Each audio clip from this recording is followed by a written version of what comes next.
Hello, hello, hello, everybody. Welcome to this very, very special stream as part of our hiatus content programming. Hello. My name is Connie. My pronouns are they, he, and she. I am your GM and creative producer for tonight. You can find me across the internet at by Connie Chong, BYCONNIECHANG. And a big warm welcome to part 1 of the Revenant Society, the Petals of Belladonna. Woo, woo. A very special sponsored 2-shot brought to you by our good old friends Banana Chan, Senfeng Lim, and Van Ryder Games. But before I get a little too ahead of myself about what this 2-shot is and what this game is all about, I'm just gonna pass along introductions up and over to Austin. Hey everybody, what's up? My name is Austin, pronouns are he, they, she. I forget how to do introductions. You can find me on Twitter at SailorScott Austin. That's at Sailor SCT Austin. I'm a professional award-winning game designer, writer, performer, and friend. Erica, save me from this. Hi everybody, I'm Erica, she, her pronouns. You can find me here on Twitch where I stream a variety of things at Erica Please, it's Erica PLZ, and or Twitter, I'm at Erica New Girl, because somebody's already Erica Please, could you imagine? Yeah, and with that, I'm gonna pass it on to Dare. Hi, I'm Dare. Pronouns. What are my pronouns? She, they, they. I'm glad to be here. I worked on this. I am a cultural consultant. I just wanted to get that out of the way.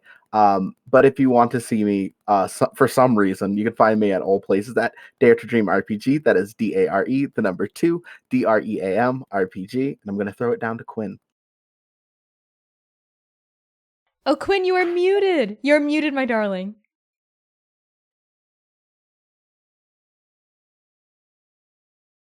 Hi, hello, my name is Quinn. My pronouns are they, them, and you can find me on Twitter at Quintastic_. That's with 3 N's and an underscore at the end. I also worked on this game. I was a sensitivity reader. Yeah, I do that a lot for other games also. I've done that for Banana a couple of times now. I love working with Banana. I forgot what else to say, so I'm going to pass it back to Connie. Wonderful. Thanks, gang. We're rusty, but let's get back into it. Let's grease that groove. Right? So, hi, everyone. Welcome here. The Revenant Society is a mystery comedy horror game that uses PBTA mechanics with a twist and follows undead revenants trying to solve the mysteries behind their deaths and a shattering event linking it all together, all while being stuck in a punishing time loop. If that sounds like your jam, consider backing the Kickstarter by using !Revenant Society in chat and bonus points if you can spell it correctly. Let's help them smash those stretch goals because they've already funded. But as of me checking it this morning, they're like less than $1,000 away from hitting their next stretch goal. So let's help them smash that and support these amazing creators who we have the honor of working with and representing here today. So we have a couple of quick announcements before we dive into the meat of the game session. Austin, would you like to tell our crew about one of them? The second Stranger Epilogues will air on Saturday, March 11th on YouTube in 2 parts, Keepers and Paragons, following our beautiful broken heroes through the years as they find closure, love, and new beginnings. These mini episodes will drop on our YouTube channel, so make sure you're subscribed and save the date. The power! How am I supposed to follow that? I'll do my best. Speaking of which, a general reminder that podcast episodes of The Second Stranger drop in the mornings on Tuesday or Thursday, so we can all happily pretend that we didn't finish the campaign and relive the epic highs and lows of Arc 7 and 8. And I will continue on. Finally, keep your eyes on our official Twitter account for more information about our hiatus content, ? Next week, same time, same place, we'll be wrapping up this lovely game of the Revenant Society. But we also have some extra awoos coming with a special The Beast Within 2-shot and a super exciting announcement about Godkiller coming up at the end of the month. And now, it's not asking Quinn about what happened last week, it's something else. Speaking of killing, here are content warnings for today's stream. Content warnings include death, body horror, cults and cult-like behavior, blood, human sacrifice, memory loss and amnesia, and fantasy violence. Use !CW in chat to get a full look at our content warnings at any time. Back to you, Connie. Thank you so much, Quinn. I appreciate that. All right, let's hop right into the session. It's been so long since I've GM'd live, and I'm so excited to kick things off right now. Okay. Without further ado, a woo, and let's begin. Welcome to Limbo. A vast, endless beige waiting room populated with chairs, sofas, low wooden tables, and souls. Souls of the recently deceased reading newspapers, reclining on couches, stirring little clay mugs of steaming hot drinks. Limbo smells like cheap coffee, dated leather upholstery, and formaldehyde. Music. An ever-present, infuriatingly toothless music plays over and over and over again, everywhere and nowhere at once, spinning within an infinite loop. And it is within this endless beige waiting room of Limbo that we find the four of you, sitting side by side on a long sofa in front of a low coffee table. All of it beige, of course. A horrifically textured shag rug is planted beneath your feet, and rousing to consciousness first amongst you is Juliet. So Juliet, why don't you tell us, as you grasp yourself awake, what do you look like and what body part is missing?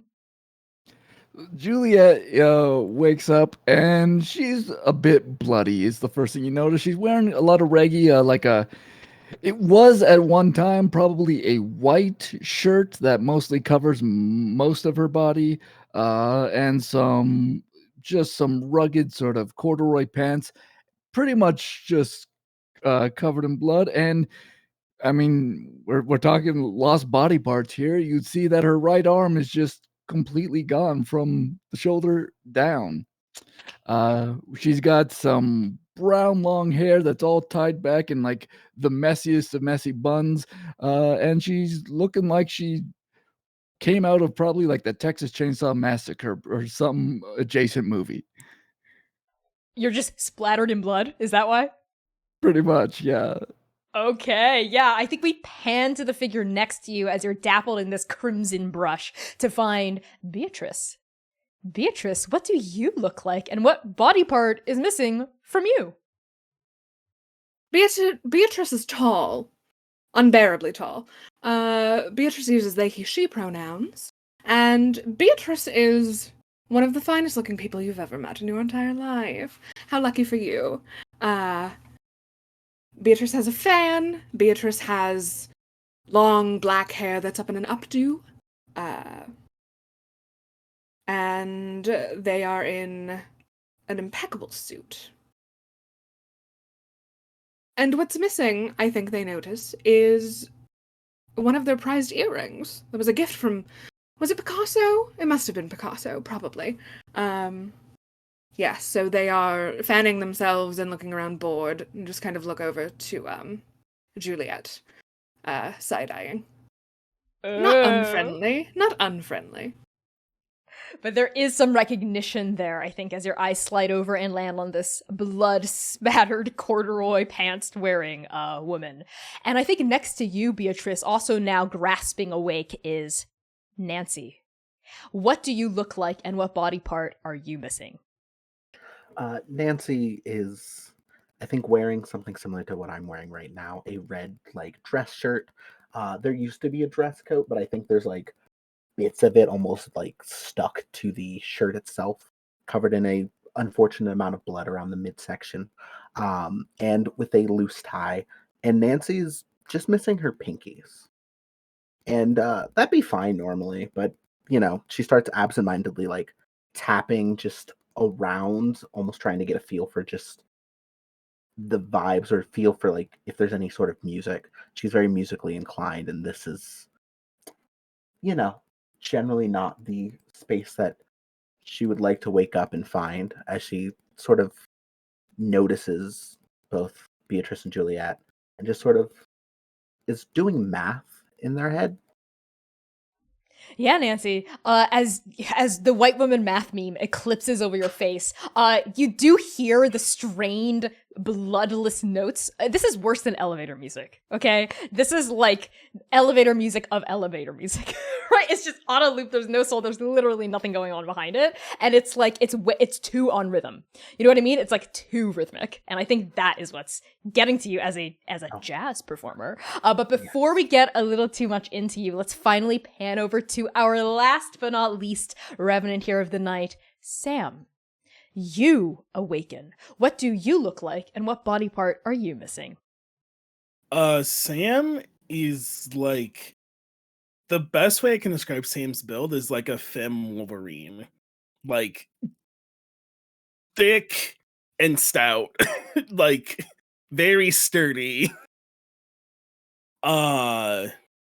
Wearing like a plain white shirt and a plain like a blue like blazer or something over it, and these like black slacks, and looks down and sees that their work boots are missing that they always wear, so they're barefoot. And the thing that's missing is her nose. She just like kind Completely of gone. like it has like a like goes to like scratch it and just yep.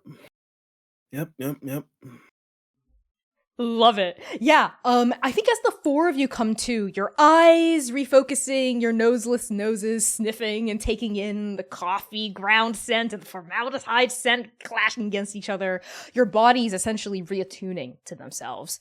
You do realize, with a kind of like slow jolt, that the people you're seated, let's be honest, uncomfortably, awkwardly close to, are very familiar to each of you.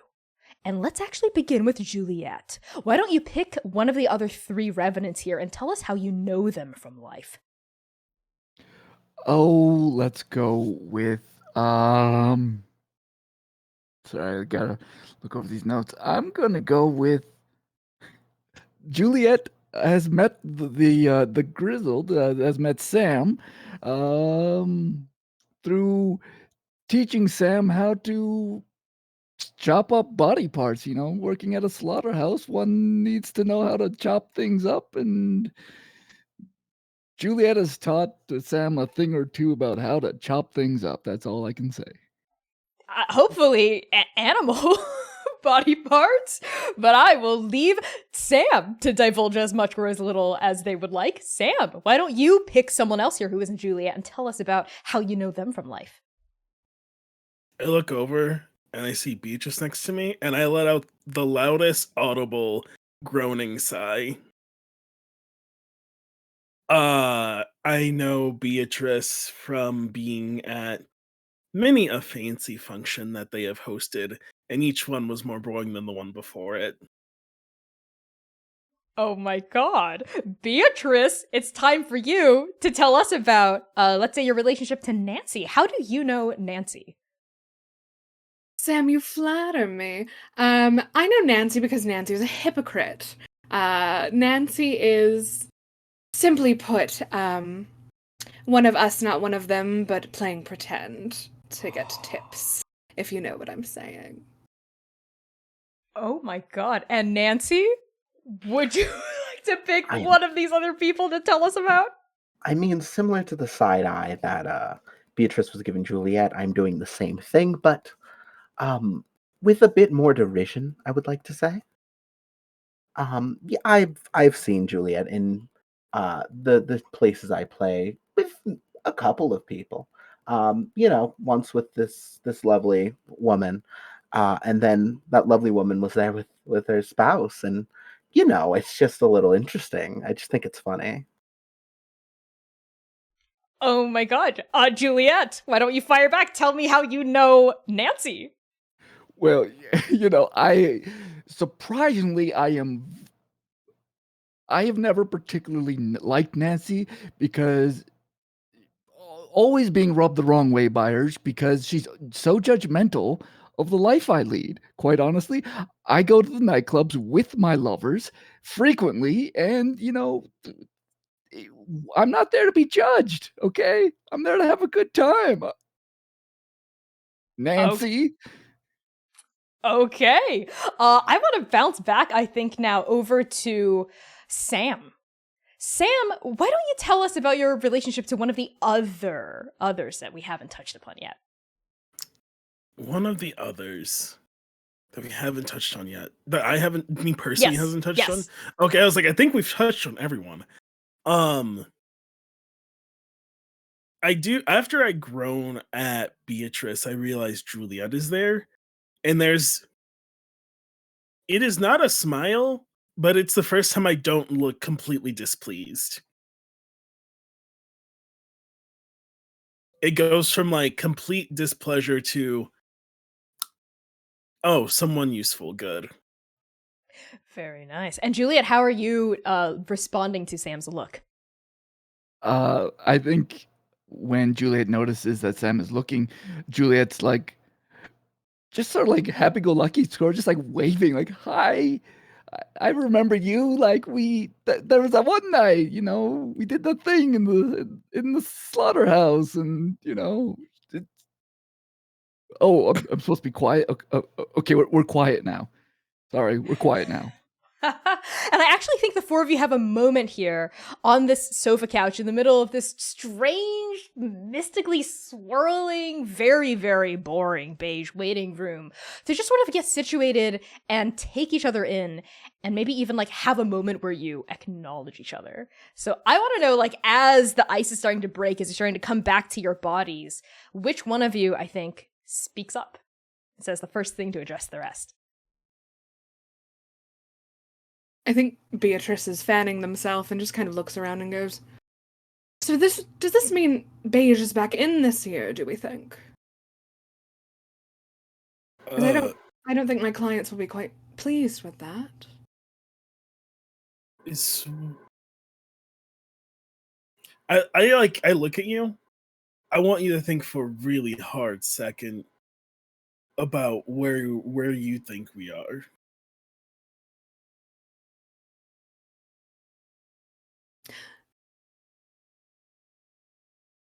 I gesture to people blitzing body limits. Do you remember coming here? Is this not simply somewhere further out in the outskirts of Paris? You could say something like that, I guess. And I reach into like my like breast pocket and take out a pack of cigarettes. Does anyone have a light? Are we in the place with the fire? I don't know if I actually have a light. In fact, I'm out of cigarettes myself. But this does appear to be a bit strange. I am missing my pinkies, which seems to be a bit of an issue. I mean, and I like look over at Juliet. I could be in worse sorts. But I appear to not be doing perfectly, and there is a decent amount of blood on me, so I assume this isn't uh, a normal venue. I think Juliet is like in her mind, she's using both hands to pat herself down for like looking for a light, and then like sort of realizes that like one of the arms isn't patting her down like she's expecting it to, and she's like, "Oh, oh man," and like she's kind of like doing that thing of a dog chasing its own tail, like looking for her arm, just in a circle around, like, "Oh no, this is." Oh, they are gonna be mad at the slaughterhouse. How am I supposed to do any chopping without my right hand? Okay. Is it just me then? That gets it? Um, gets what exactly? Uh by the music I'm guessing we're dead and in hell. Juliet, Beatrice, Nancy and Sam. Do I have a Juliet, Beatrice, Nancy, and Sam here up to the front, please? And at this point, all of your attention is drawn toward a single desk at the front of Limbo, if you can even really call it a front, as this place is endless. But behind that desk is a woman. A demon, to be exact. All of you feel instinctually, all of you feel instinctually in your guts that this is a demon. Looking at her, you see a figure that is vaguely human-shaped, made completely of smoke and fire, although absolutely no heat vents off of her pure crimson skin. And instead of eyes, 2 pinpricks of light dance within the hollow caverns of her skull. And you also notice that she's like kind of constantly worrying her skeletal fingers against a nail file, and she continues to call out all of your names. Juliet, Beatrice, Nancy, Sam, do I have these 4? Come up to the front, please. Yeah. Come on. Pass. Juliet's trying to raise her right arm, but then realizes she doesn't have it and has to like, oh, I'm here. Yes, hobble along, come. We don't have all day. Well, day being relative, and all day also being never mind, time's funny here. Come. And I think all of you sort of get up from this beige sofa, couch, chair, and you go over to this demon, who, as you approach, you see a little name tag on her breast pocket that reads Greta. And as the 4 of you approach this Greta, she sizes each of you up with those tiny little, like, dancing, glowing pinpricks in the hollow caverns of her skull. All right, so, as you may have deduced already, all of you are dead. Like, super, mega, ultra, super dead. Like, ultra, mega dead. Like, dead, yeah. I literally just said that. Yeah, you're all dead. You died. You're gonzo. You're done. Your time on this mortal coil has been yeeted off the spring, as to speak. Sick. Yep. So is this where we register, or? Yeah, actually, you're a quick one. Yeah, you're picking up on this real fast. Yeah, this is where we would process all this paperwork, right? Usually, dead souls spend maybe like a day or 2, maybe a year, maybe a couple hundred years here in Limbo. We have a lot of paperwork to process, and there's a lot of people ahead of you in the queue, if you know what I mean. But the reason why you're jumping ahead of the queue, so to speak, is there is a special tag on each of your files. Let me take a look here. It's been flagged. 1 second. And she reaches underneath the desk and pulls out this like thick stack of papers and paperwork with a red flag like stuck into each of them. And she like opens them up and starts like sifting through them. Let's see. Okay, wow. Yikes. How do I break this to you? All right. So it looks like I'm gonna have to send each of you back as revenants to be stuck inside an endless time loop unless you can solve a dark mystery and claw your way back into the afterlife. I'm so sorry. I'm sorry. But rules are rules. What can you do, right? What can you do? I look back at everyone else. You don't actually sound that sorry, I'll be honest. No, I am. I promise you. I'm super mega ultra sorry for all of you, because that's gonna suck monkey butt. What? I mean, you're sending us back. That's great. We get to be alive again? Wow! And her voice reaches a pitch that only very small dogs can hear. So, let me bring it back down a notch. Revenants, which is what the 4 of you are gonna be, are recently deceased mortals who, instead of being processed by us demons here in Limbo, you're instead sorta stuck in an infinite time loop back on Earth unless you can solve a mystery at the dark beating heart of it, alright? I'm sorry, it happens, okay? It happens. It's kind of like being born left-handed or having that gene where cilantro tastes like soap. It just sucks for you, and there's nothing you can do about it except just suck it up and avoid cilantro-based dishes forever like a little baby for the rest of your life. So, yeah. I'm sorry. I'm gonna be stuck in this time loop with these 3 other people unless we solve a mystery. Yes, if you want to move on to the afterlife and get out of this endless hell, you are going to have to solve that mystery, yeah. I'm doomed. What? What? It's not so bad. I mean, sure, Nancy's here, but the rest of you aren't so bad. I think Beatrice sort of pushes their way to the front, and he just kind of leans in and says, I'm sorry, but I think there's been some mistake. I have a show tonight. We're doing a gallery showing. We're premiering a new Duchamp piece. I can't exactly miss that, so whatever it takes to get me out of here and back to the real world, actually, it would be greatly appreciated, and I'm sure whatever fee you have, my one of my clients can cover it. Right, Beatrice. There's another flag under your file here. She quickly flips it open, and for a half second, upside down, you can read a yellow flag that reads problematic. She quickly like flips to the other page. She says, "It says you're very important soul here." Yes.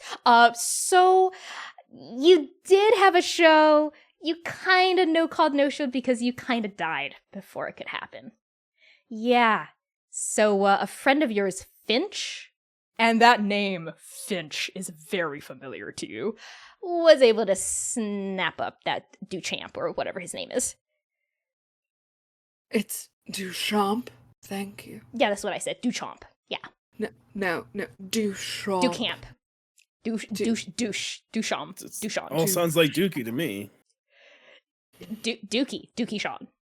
Dookie Sean. So, I'm sorry, Dookie Sean has gone to Finch.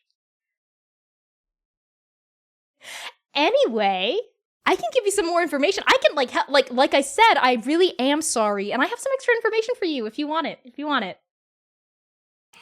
That would be lovely. All right, amazing. I like you, Nancy, and thank you.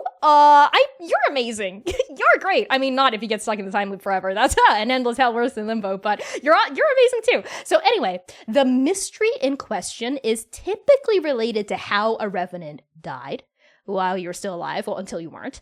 And usually the mystery involves confronting some unfinished business you might have in the mortal realm. There's actually been quite a few revenants coming out of limbo at this point. I don't know why. Maybe like I really have no idea. But I can just tell you, based on these patterns of other revenants going into their own different loops, there's usually some sort of mortal culprit involved in the mystery, okay? Capital C culprit. Like a real big bad guy who's responsible for what we in Limbo call a shattering event. All right, capital S, capital E. We love our capitals here. And in this shattering event, if the culprit manages to pull it off, it resets the loop, capital L, of course. And we've had all kinds of culprits and shattering events that we've, documented here. There was this one time where this one guy tried to assassinate Jimmy Walker in the States, mayor of New York. But a bunch of revenants stopped it. That was in 1925. Oh, sorry, that hasn't happened for the four of you yet. You're from 1911, right? Paris, France, right? At the time of your death? Yeah, yes, we are the Paris group, yes. Yes, the Paris. Well, there's several Paris groups, actually. 1911 Paris. Oh, yeah, actually, there was recently another endless loop involving the vandalism of, I think it was Dookie Sean, of a Dookie Sean piece. Oh, but that's not until 1912. Probably it got vandalized because you stopped being the dealer for him because you mega died. Yeah, it's probably all your fault. But anyway, that hasn't happened for you four yet. So forget what I said about all those other revenants and all those other loops. Let's focus on you. Okay? Perfect. I stopped listening halfway through. Do we gain anything for solving this besides being unstuck from the loop? You get to move on. You get to like, you've jumped the queue. You get to move on to your afterlife. So I get to die slightly faster. Yes. We are already Wonderful. dead, to be fair. You know what I mean. Oh, but I promise you, the afterlife after Limbo, this is just a waiting room. It's really nice, actually. Like, everything you've read about it, like, beautiful vistas, nice, peaceful. It's like an endless water park, but there's no other people in the park. It's just you. Mwah, heaven. Well, if you go to heaven. If you go to hell, then it's... Well, I'm sure none of you will go to hell. Do I still have to work at the slaughterhouse in heaven? Not unless you want to. It's every person's heaven is different. I'm just describing my heaven. It's a water park no one else gets to go to. What's a water park? What? Oh, that hasn't been invented yet. It's a park full of water and slides. It doesn't matter. This is literally that a lake? irrelevant. Is that not a lake? There are. it's kind of like a massive lake, but filled with other people's urine, which is my version of paradise. I don't know what to tell you. Anyway, I don't know who your culprit is, and I don't know what your shattering event is either. All right, you all have to figure that out. But what I can tell you is that it's related to this. And Quinn, you just popping back up. It's so funny. Anyway, is related to this, and she slides a card across the table, and upon this card is a drawn picture of a nightshade flower. And Greta is like kind of serious now. Apparently, there was some cult stuff happening in Paris around the time you died related to how and why you died. Now, I really don't know anything else about the details of anything, all right? My best guess, if I had to theorize, because I've been around the block a few times, some cult leader is doing some cult leader stuff, and you gotta stop him or get stuck in the loop forever. And yeah. Speaking of an infinite hell of your own creation, you will be stuck in the loop if 4 loops go by without you stopping the culprit from committing the shattering event. And loops can reset in one of 3 ways, all right? Commit this to memory, it's important. 1, if even one of you takes too much damage. This is a group project, so to say. You're only as strong as your weakest link. And your bodies are like mega ultra super dead. They're kind of starting to stink a little bit. Like they're 10 days dead at this point, and they're fragile with a capital F, all right? 2, the other way a loop can be set is if the sun rises. You only have like 8 hours each loop. And 3, the third and final way a loop can be set is if the culprit, pulls off the shattering event. Got it? Questions? Can I leave the other 3 here where they will not get hurt and make the loop reset as they like trip and stub their toe? Sorry, but this really is a team effort. I mean, I guess unless the 3 of you just want to hang out here, but it's going to be real hard with just one person, I promise you. I don't think any of our groups that we've sent out have only had one person. Yeah, there's time for everything. Do you have a lighter? I do. And she flicks her finger and like a light comes on at the tip of her index. I light a cigarette and start smoking it. There you go. You're welcome. Thanks. There's a new cult in Paris and no one invited me. Wow, this is awkward. Are you a member of other cults? Could you just like call your cult buddies and be like, what's the new cult? Oh, but I've been invited. Yeah, well, I mean, I'm not shocked you weren't invited. Are you mostly upset that you weren't invited so you could decline it? Yes, obviously. What else would I do with it? Go to it? Well, that would be boring. I don't understand how cults work. Well, now's How your do chance we to learn. leave? Okay. I could just open up a door into Earth, and y'all just walk through the door and begin your little endless loop journey. So if you're ready, 2 final things before I send you off. So 1, you've probably picked up on this already, but your memory is probably really foggy right now, okay? You have a general sense of who you are, what you did in life, maybe even what you were doing up until, That's your death. You super ultra mega died. Dying does that to you. So you probably don't remember the details of your death, but you do have to kind of figure that out in order to solve this mystery. It's all related, no matter how painful it is. So push through, all right? Push through it. 2, the other thing is, aside from the culprit and the shattering event and the fact that the loop will reset at one of 3 ways, there's another obstacle on your journey. Hopefully you don't have to encounter this obstacle, but I'll let you know just in case. If you're doing well, like if you're doing really well, like if your group is like going through the loop and figuring shit out, you might draw the attention of what we call watchers. They are, in short, really freaky shadow people who haunt the endless loops and try to interfere with revenants. Watchers actually used to be mortals, like living alive Earth people who stumbled into limbo somehow before it was their time to die. So the process of entering limbo as a real person disintegrated their bodies.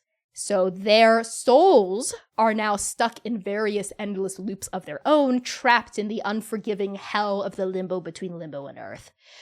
They're very hostile. Yeah, they're not kind. They're very unfriendly. They are jealous entities who want everyone else to be stuck in a loop just like them. So if you see a watcher, you should probably run.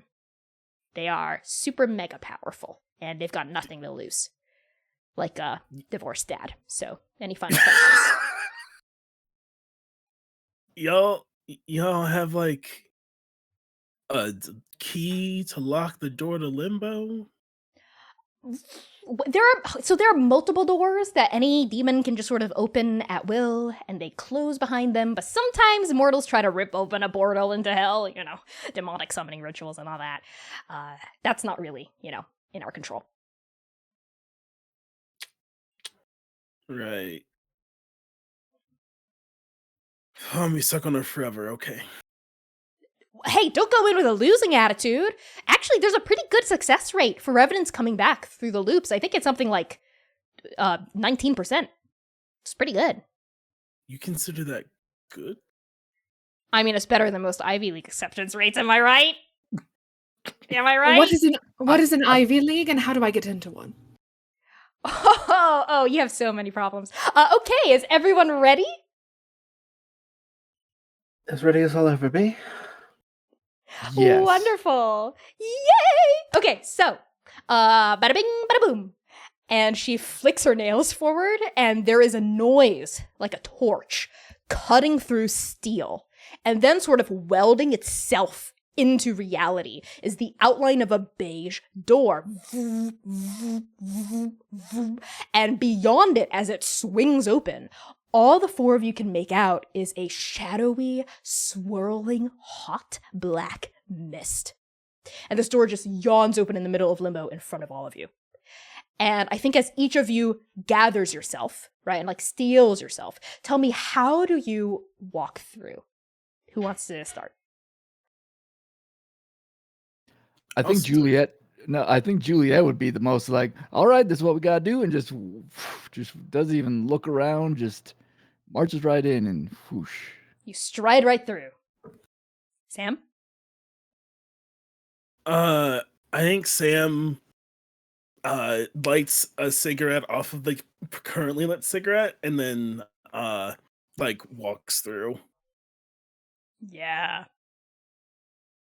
I think Beatrice approaches the door and just kind of looks to Nancy. Do you need help going through the door, or? Well, I figured someone should hold it open for me.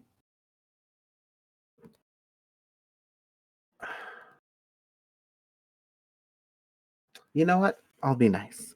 You're taking to the whole undead thing a lot worse than the rest of us, so I will hold the door open for you. Good. And I will walk through. After Beatrice walks through, I think I just adjust my clothes a little bit, fix my tie up a little, and I saunter through the door myself. Wonderful. All of you, please roll a d12 for me. Me also realized the question you should have asked: is everyone to see us as dead people? You'll find out. Yeah, I sure will. I got a 12. A 12. Okay. Did anyone else get a 12? Okay. Quinn, why don't you reroll? I got a 7. Okay. Let me write this down, actually. So 12 for Sam, 7 for Juliet. What about Nancy? I got a 2. 2 for Nancy. And Beatrice? 11. 11 for Beatrice. Perfect. So let's actually start from highest to lowest. So Sam, with a 12, you've flipped over this memory card that we're seeing on screen right now. It's blocking my face. Look at that, stream. Look at that. So Sam, you get to answer one of these 3 questions using this memory card as inspiration. So the first question is, what glimpses of your past make you sad? The second question is, what does the memory tell you about your family? And the third question is, who did you miss the most when you were living? Which of these questions will you answer using this card as inspiration? Remind me of the first one. What glimpses of your past make you sad? I'll do the who I miss most while I was living. Sounds good. It was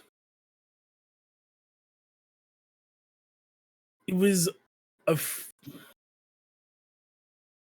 we weren't a couple, but we weren't friends.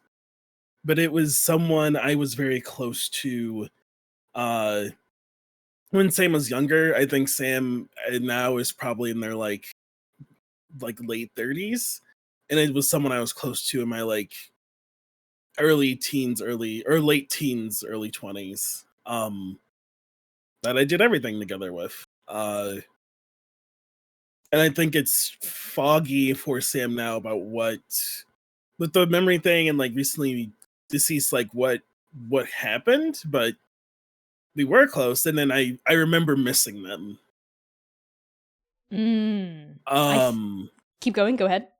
But the using the card, there was we would like dance until we got tired and fell asleep, like every single Aw. night.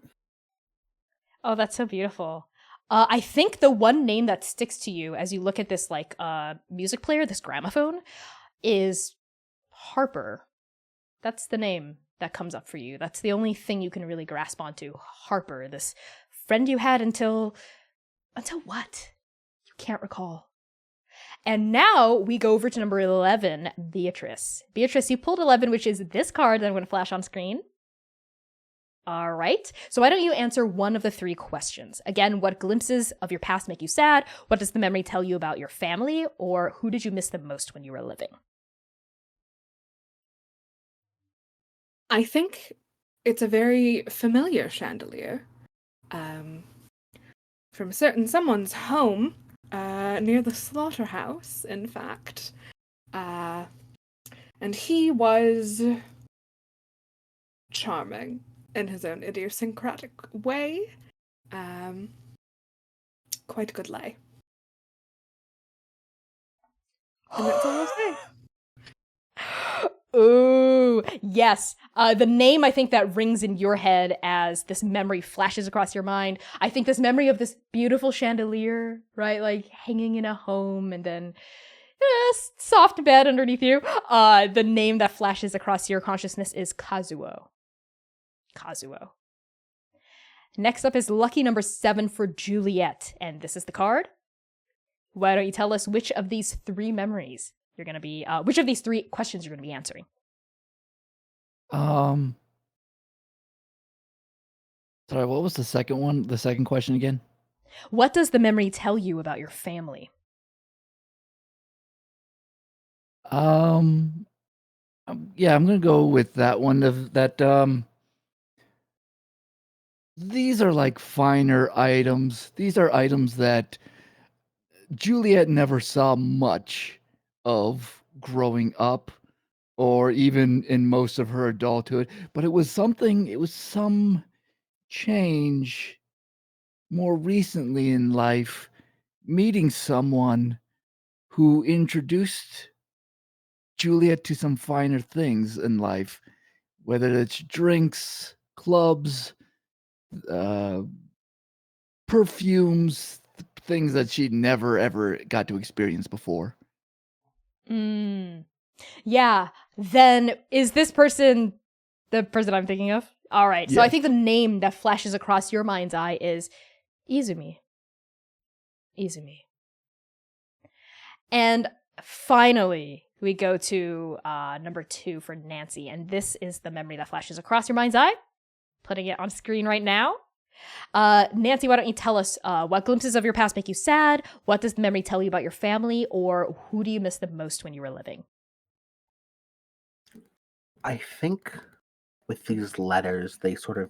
I'm going with the first question. I think these letters give me a sort of distance.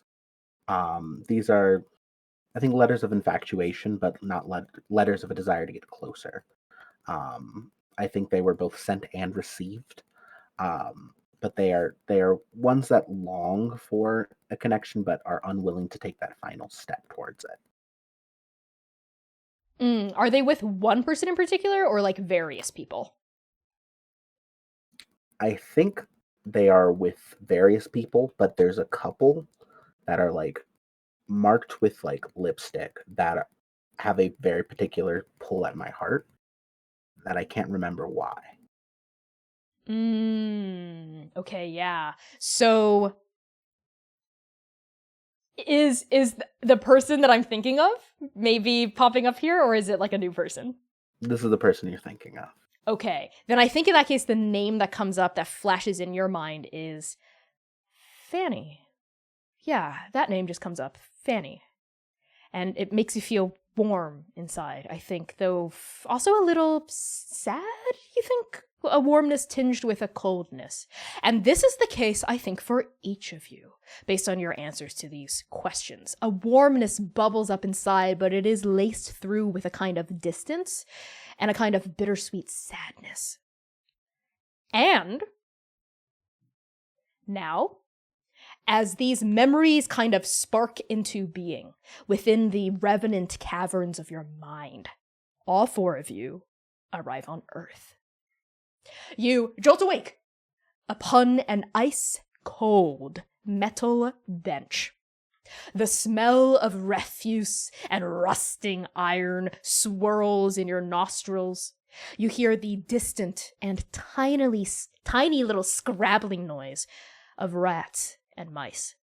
And as you open your eyes and sort of blink yourselves into an uneasy consciousness, you see that you are indeed inside an underground train station, the Paris Metro. You recognize it quite well, actually, as each of you are Parisian. There is a low, rounded, kind of domed ceiling that hunches above your heads, barely 20 feet tall, and a large gutter directly in front of you with a metal track running parallel, to the bench that you're sitting on, and it vanishes into a cylindrical tunnel on either side of the station, though there is no train populating the track right now. And you see various discarded scraps of newspaper, these old bottles, stamped out butts of cigarettes littering the dirty ground at the train platform all around you. Also on the ground, maybe like 5 feet away, is a human skull. What did the four of you do?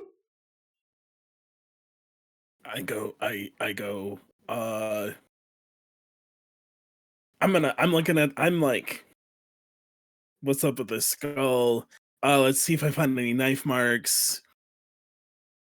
Okay. Any wounds? Like I just woke up from being dead, and there's a skull. Maybe it's a clue. I don't know. I have nothing to go on. Yeah, absolutely. Sam, you lean forward to approach the skull. What about the remaining three of you?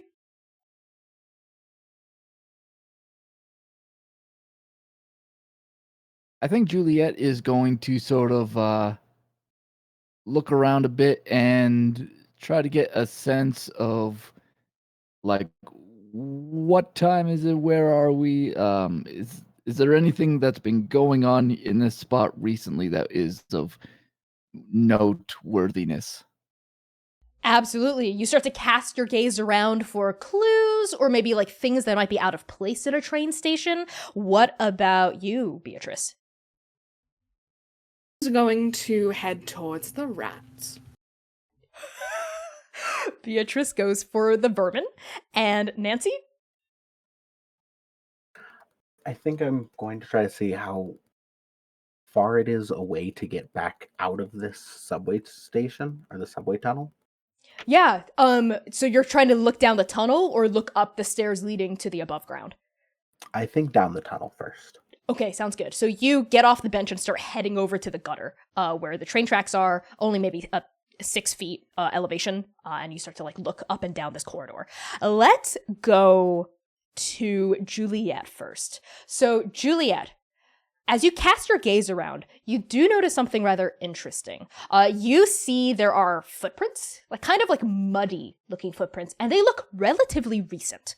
Maybe only 45 minutes to an hour. Like these footprints happened today. Like not yesterday, today, and quite recently. Quite a few of them. Looks like maybe from the most recent like train rush, maybe? The footprints lead from the stairs onto the platform and toward the gutter. So you assume a bunch of people came down and recently boarded a train. But the train, you surmise, has recently left. Something else that's interesting is you see like bright pink feathers. You see these like bright pink feathers, some scattered glittering sequins, and little diamonds just shining on the ground. Oh, someone dropped a bunch of all these.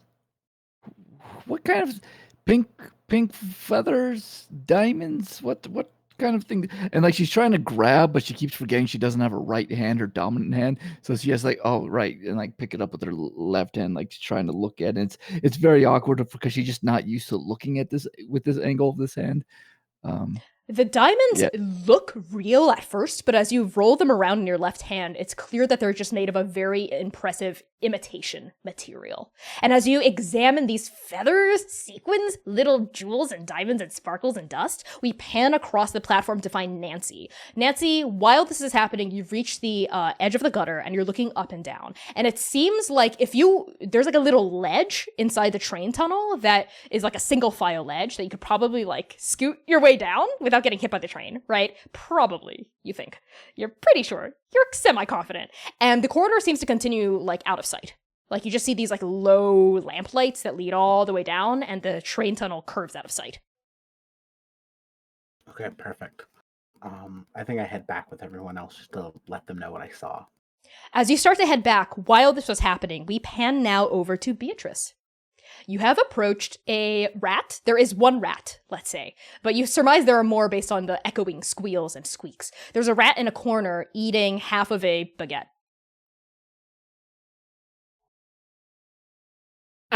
Beatrice will not quite will sort of brush the detritus away before kneeling down. Actually, I believe they pull a small handkerchief or a large handkerchief out of their bosom and put it down on the ground.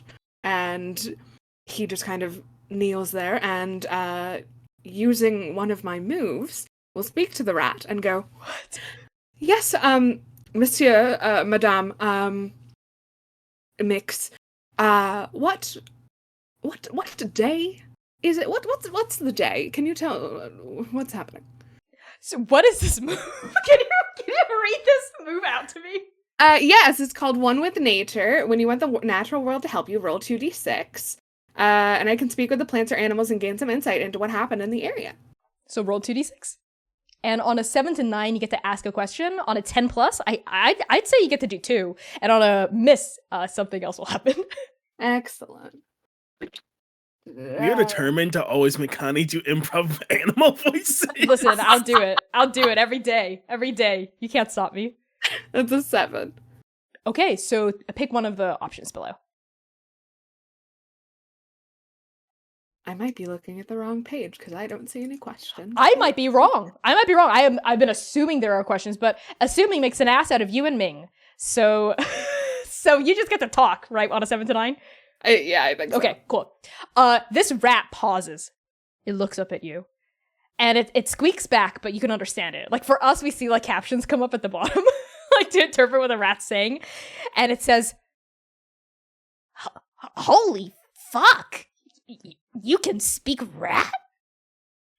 Yes, Oh my quite well. god! Oh my rat god! What? Yes, what day is it? Oh, right. It's Whisker 19. Oh, damn it. Of course. Well, Whisker 19, that would translate to approximately Oh, I believe July it's July 19th? 19th. Hmm. July 19th in your fancy French way. Yes, it's actually everyone's way, but I understand the natural world has things to teach us. Yes. So I can't really. Let me figure out this rat's voice. Well, I can't really speak. There we go. Well, I can't really speak for the entirety of Mother Nature. I can only speak for my nest. And in my nest, we do calendars in a whisker way. And what is your name? Toothmonger. Toothmonger. So do you have a collection then? I Are do. you a collector? I am. I collect food items. I collect whiskers. I collect little claws. All kinds of treasures. Well, Toothmonger, I am also something of a collector. Are you? Yes. Do you collect earrings? You're missing one. An entire lobe, actually. I am missing one. And I think they go to swipe their hair out of their face and pull it out. It just comes out. It just falls out instead of... Oh, I'll take that. They reach forward and they grab your hair. Oh, and they like quickly draw it close to their body. I suppose you can have that. So This is gonna make a great doll for my kid. That's very nice, Toothmonger. Yes, have you seen anyone suspicious other than the four of us in the last, say, 10 days? Suspicious? Well, that depends on how you define suspicious. Lots of weird things happen in Paris. There's a lot of weird sex stuff that happens all the time. Not you know, the we're in the sex stuff, walls. that's totally normal. Oh, okay. What do you mean by suspicious? Because I see a lot of things. You know, I hear, I smell, I lick, I taste a lot of things. Anything cult-like, anything... Have you seen a man with a cat? His name is Finch, and the cat is such an asshole. But that's beside the point. You do know the cat's name, too, I think. The cat's name is Barley. Barley is the real brains behind the operation, although I'm not sure that Finch is aware of that. Oh, I know Barley. Oh, we stay away from Barley. Yes, good. Yeah, Barley's he's a a cunt. prolific rat killer. A what? Nothing. That is some intense language, human. Wow. I've taught you. You taught me something new. I've taught you a new word.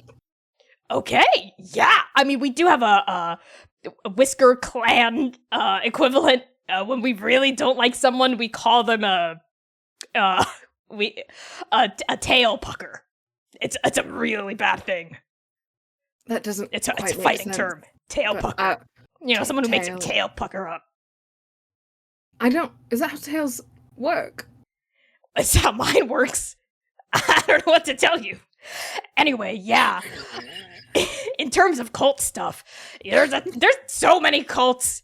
There are even rat cults here. I've been invited to a few, but I've said no. You know, it's nice to be invited, but you don't really want to be a part of it because it's kind of boring. You know, It's so nice to be boring. thought of, but Right? the ceremony, the robes, Oh they're my not. god, the bloodletting! Come on, it's just too much. It's The what a bloodletting waste is of blood. The What a waste of bloodletting blood. is so passé. So yeah, super passe.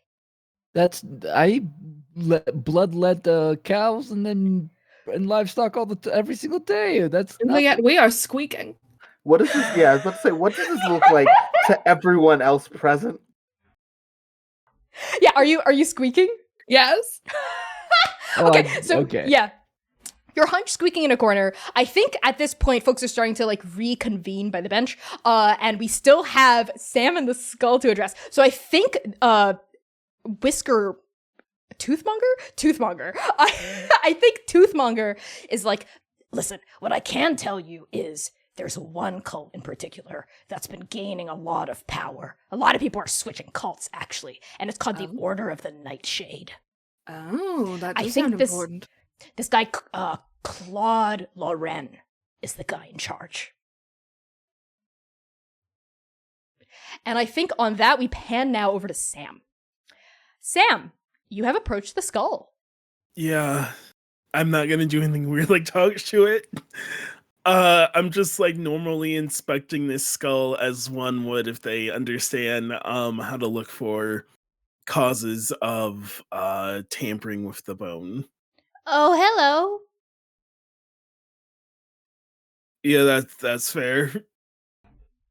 Hi. Mhm. Hi. You can hear me? Yeah. Oh, you that- don't that look makes so sense. good. You look No, kind of I mean- dead. Welcome to the club, right? When Yeah. do we do a swap meet on Wednesdays or? Well, there's actually a support group in the catacombs, but I got kicked out. They rolled me all the way up here because I wouldn't stop talking about my divorce. Right. Wait, a bunch of skeletons animated and took you out because you wouldn't talk about talking Yeah. about your divorce at a support, Yeah. but it's a support group. You know what? That's really besides the point. I'm gonna get right to the point because you're dead. I don't just want to really be miss stuck in. her. Yeah, you know what? I'm gonna be real. I don't really care right now. Can I say a bad thing?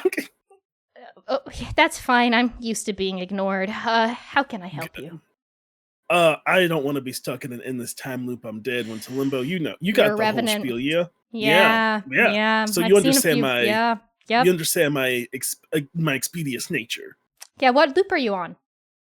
First one. So First, okay. All right, a fresh hopefully I face. will never see you again. Well, I mean, solving it on the first loop, that's Cool. pretty Are lofty. there you got any new cults in them catacombs before you got kicked out? Well, Anyone we have down all there? kinds. We have I'm all sure kinds they of cults. seal in all kinds of bones and defiling graves, Yes. which I'm sorry yes. about. There's Is a there a new lot one? of Is there a a new one lot that's of like a big desecration that asshole? happens. A lot of desecration, a lot of sex stuff too. It's really weird. A lot of sex stuff happening in Yeah, the catacombs. I'm really over all of it, if I'm Yeah. being honest.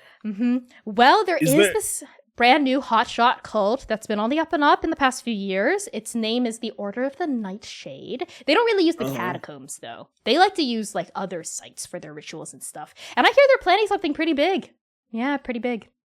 Do you know who would know more? Is there like a skeleton cult liaison who like sets up that like you can take these bones but not these bones, or Well, my wife, but well, my ex-wife. I'm sorry.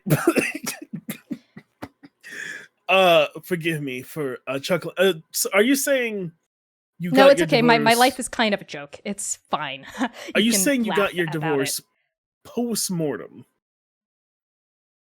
The skull bursts into tears. And no tears run out, but it does this entire time its mouth hasn't moved. You just hear its voice in your head. And you just hear him like sobbing. You just hear him sobbing in your mind. I'm such a fucking loser. I didn't even have anyone when I was alive. I think I barely remember now, and I met a really wonderful skeleton and I just messed it up. I messed everything up and she left me.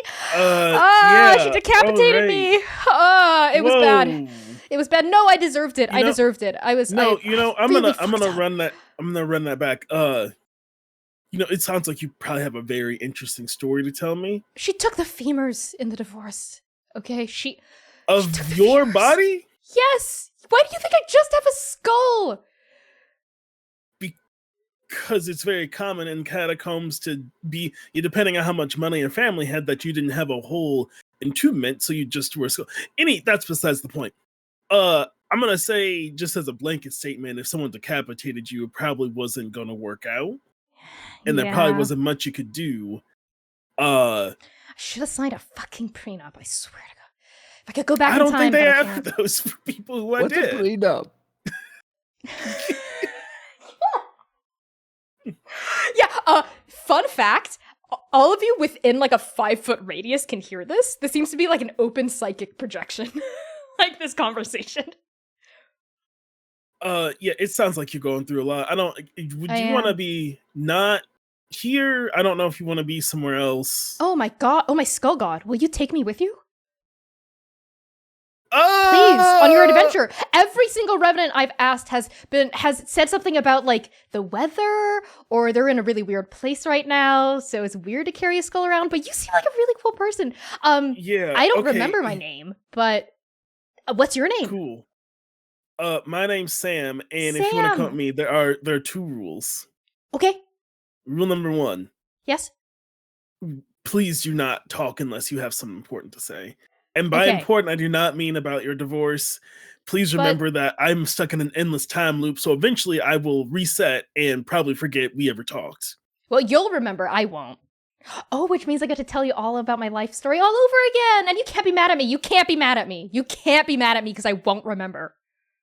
It's actually not true. I can just say we've met before. Please do not tell me your life story. Damn it. Yeah. Okay. All right, fine. Okay, what's rule number 2? Are people gonna know we're dead? Well, if you keep looking like that, yeah. You should hide your nose.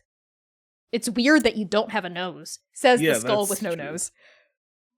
All right, cool. If you see something that you think is important, could you just give a holler? I don't know if everyone's gonna hear you, but just like I'll shout in your heads. I'll shout inside your brains. Perfect. We will think of a name for you. Okay.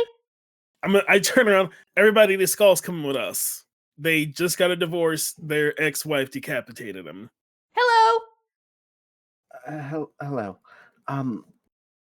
Did the skull have any good information about Order our of the case? Nightshade. Oh, yes, I'm discussing. You and the rat? The rat? Yes. Doesn't I've that got pink feel- feathers and diamonds. Can I infer if those are from a club, Connie? Yeah. Okay. So specifically, well, I think all of you. Maybe it takes Juliet a beat more because you're less of that world, but the rest of you pick up on it pretty quickly. This looks like accessory pieces that have fallen off of like people's like a costume or something, but like a fancy one. You know what I mean? And nothing screams costume party more than Paula Poiret. And Paula Poiret, all of you would know this, Juliet included, is this like very ritzy, high-class fashion designer who every art dealer and agent and rep in town wants to be able to represent. But as far as we have known so far, she's always flown solo. Like she's always handled her own stuff to cut out the middleman because she wants to keep like all of her profit. But yeah, this screams Paula. I mean, them fancy people love them cults. No, we love saying no to cults, darling. I'm gonna let you know right now, they also love saying yes to cults. How would you know? You've never been to the cults. You always say no to the cults. Well, yes. I assume other people probably say yes. Other people say yes to the cults. I've had to put down many people who say yes to the cults. When you say put down, Mm-hmm. Do you want to answer to that question? I think that's enough of an answer as it is. I would like to get out of this tunnel, by the way. Unless we want to do some sidling, we maybe should just take the stairs. Oh, it's a shortcut to anywhere you want to go in the city. If you take the train, or better yet, you just run down the tunnel, it's so much faster than if you go above ground. And if you're Revenants, you only have like 8 hours. I guess we'll take the tunnel. Are you suggesting we run down a train tunnel and hopefully do not run into a train? Oh, well, the last train came by just a few clicks and a rabbit's wiggle, ago. So it'll probably be a little while before the next train comes. Do you have a concept of time anymore? What was that? Do you, Scully, do you have a concept of time? Yeah! I mean, I've only been a skull for like a week, probably, right? It feels like a week. Skulls don't famously become skulls very quickly. Oh. I'm sorry to ruin the fun for you. No, it's okay. I think you're probably right, Sam. I probably don't have a great concept of time. But Paula Poiret's house, this is, I can tell you what train station this is. You're at the Vromer Sebastopol. So her house should actually be, like, very close.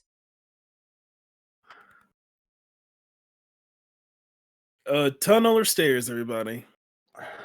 I mean, I'm gonna say tunnel if the skull suggests it. The skull's seen this happen before, correct? Other evidence? Yeah. Tons of them. Well, I mean, my office should be around here, actually. These are my old stomping grounds. Well, these are my stomping grounds. I'm not quite dead yet. Ha ha ha. Mostly dead. We are all Mostly literally already dead. No, I don't believe you. That's all right. I understand what Greta mean. You got a lot to unpack there. All right. We go down this tunnel, and if we die, we will see you again shortly, Scully. Scully? Oh my god. Yeah. Is that my name? This time, we'll see what I call you next time. Oh, Maria never gave me a name. Maria's my ex-wife. Wait, your ex? Goodness gracious me. Okay, yeah. All right, then let's tunnel it is. There should be an escape hatch halfway down the corridor before it connects to the next station. Is there any role I can do to check for train noise? Yes, I think. Let me check. There's an investigate. There's an investigate move. Sick. That I you could do. would like to ensure no train is like we are not gonna get Looney Tunes as soon as we walk out into this tunnel. How are you investigating? Are you just listening and like being careful? I go like put my ear to the ground kind of thing. Like I am like listening for rumble of train. Okay, then I think that's resolve. So roll with resolve. Okay. Resolve is I went into basic moves. Oh, I'm good at resolve. 10. Whoa. You get to choose 2 options below on the investigate move. Radical. Let's see here. I will ask, what do I notice about my surroundings that seem of great importance? Trying to understand, like, is train? Okay. Did you want to ask the other one right now, or do you want me to answer that one first? My other one, do not add a watcher onto the loot board. Okay, good. So as you put your ear to the ground, you hear very faintly in the distance the rumblings of a train. And because you got a 10 plus, you can surmise that it would maybe take, like, the train will be here in like a minute. Like a minute, maybe a minute 30 seconds. So if you do go the train route, it will be risky with a high reward, which means you would pop up right where you would need to pop up. But if you didn't go, you would go the long way, but it would be safer. How fast, y'all? We got a minute for this train. Can you run? I've got both legs. Yeah, I'm ready to move. Beatrice, can you run? I can be carried. Goodness gracious. Okay. I put the skull like inside my coat and I pick, if you allow, I'm going to pick up Beatrice like fire carry style. And I'm going to start hoofing it. Okay, do the rest of you follow? Yes. Reluctantly. Okay. Toothmonger, on your way out, Beatrice, lets out a series of squeaks that you interpret as, be safe, Beatrice. I'm not going to remember you if you die and come back, but I hope I will in my heart. See you again, Toothy, darling. Take care. Ratatouille. Don't get pulled into weird sex shit. As you hop into the tunnel and you start booking your way down. As you do, let's see, who's leading the charge? It's Sam, right? Okay. Sam, I want you to make me there isn't really like a I'm thinking almost flee. I'm almost thinking flee. Mm-hmm. So yeah, why don't you like flee for me? And this will be, let's say this will be like a group thing. So if anyone who isn't Beatrice would like to pitch in, you can do that using the saving grace move. Flee. What do so I Juliet, roll that with? why don't you hold off on rolling and let's see how saving grace goes. Juliet and or Nancy, would one of you like to help? Sam? Yeah. I rolled an 8. Okay, on saving grace. So on an 8, you modify the other Revenant's roll by a +1, but you must describe how you get in the way.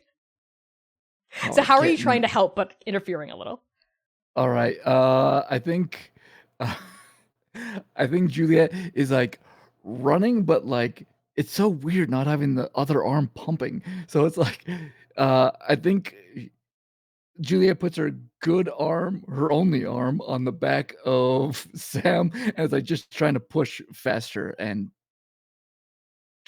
but it's like such the most awkward running style you can imagine because there's no arm on the other side pumping along. Absolutely. And it's honestly interfering a little bit. Like, Sam, you're probably fine without the help, but like you're getting a little bit of a tailwind push, but it's also like maybe throwing off your balance a little bit. So why don't you roll to flee with a +1 from Juliet? And I think this is gonna use nerve. Or vigor. Actually, this feels like a vigor roll. So add your vigor. Okay. I have a question. Yes. Can I use my supernatural strength move? Yeah, you can use that instead of to flee, sure. But Okay. you can add that +1 anyway from Juliet. Why don't you? +1, okay. So it's a +1 total. 2d6 + Yeah. 1. Holy shit! What'd you get? 13. I rolled 2 6s. Oh my god. Okay. So supernatural strength, which of the 3 do you want to pick? 2. You have to pick 2 of them because you got boxcars. Yeah, okay. The one I want to take is to ensure I do not take any damage. Okay. It's lift your defense stuff against an NPC, Yep. but I would like to make the NPC the train. If the train Yep. comes around, I want to not get hurt. Yes, okay. But the other thing I want to do is, I don't know if I can like hold it, but if I see the train, I want to just like plow through the wall next to us and make a hole for us to get into. Okay, so I think this is what happens. As you're booking it in front with Juliet behind you, pushing you along, and Beatrice riding your shoulders, and Nancy sort of like bringing up the back, all of you, as you're booking it down this like skinny little single file ledge, right? It's like a tiny maintenance like worker's ledge coming off of the edge of the railway. All of you hear it first, and you feel it. That's my train noise. And you see the bright glowing eyes of a train beginning to cut down like laser beams curving around the edge of the tunnel as you're continuing to hoof it down the corridor. And it's much faster than any of you. And you're not sure if there's enough clearance even if you stick your like body against the wall for this train. It's like, it's gonna be really touch and go here. So you're hurrying, you're booking. And Sam, you see it. You see the ladder that Scully was talking about that feeds up to an escape hatch in the ceiling. But you're gonna have to kind of like, you would get hit by the train if you started climbing it now. And there's no like safe alcove that train stations usually have for maintenance workers to sort of like duck into if a train's passing. Like you're not at an alcove yet. So how do you crash through the wall to make one? So on the ledge, I like step into the railway and I'm like, Whoa. Everyone follow me. And I just run and jump like shoulder through. Beatrice is on your shoulders too. Yeah, but you jump bam, like through this concrete, right? Through this like brick wall, and rocks cascade down as you make enough of a crevice big enough just in time for everyone to fold their backs against as like this train rushes past all of you, like literally inches away from your face as it goes, because the body of the train is wider than like the bottom of it, and you can see people inside the train like reading newspapers, sitting, leaning on poles, etc., and like none of them seem to notice you except like one of them is a kid who's like sucking on a baguette flavored lollipop, and the kid just goes out of frame as they're just staring at you, and the train goes past. And all of you, led by Sam, are able to climb up that ladder and basically surface out of a manhole. Like you surface out of a manhole onto the street, right? As Sam muscles this like big cover of iron like off of the ceiling, and you all like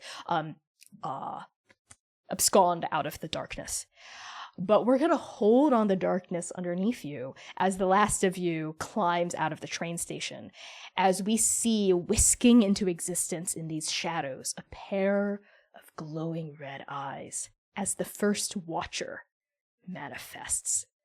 And on that, we're going to cut to break. So thank you everyone so much for tuning in so far. We'll be back in about 10 minutes. Enjoy the waiting room music. Use !Revenant Society to back the Kickstarter and grab this game for yourself. It's so much fun so far. And thanks for being here. We'll see you soon. See you in 10 minutes. Bisho.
Hello, everybody, and welcome back to our Revenant Society two-shot, part 2 of episode 1, The Petals of Belladonna. Before we hop right back in, some quick content warnings for this episode and this two-shot in general may include death, body horror, cults and cult-like behavior, blood, human sacrifice, memory loss and amnesia, and fantasy of violence. So please use !CW in chat at any time to get a full look at our content warnings whenever you want, and use !Revenant Society in chat to get a link to the Kickstarter page for this incredibly fun, really awesome game. We're having such a blast playing it so far, and I cannot wait to continue taking us through this scenario. By the way, this scenario, The Petals of Belladonna, is an actual written scenario in the game right now, so back it. It's so much fun so far, and I'm loving the themes, and I'm loving the plot and the story and the world. So, without further ado, get it? Because that's French. Let's hop back in.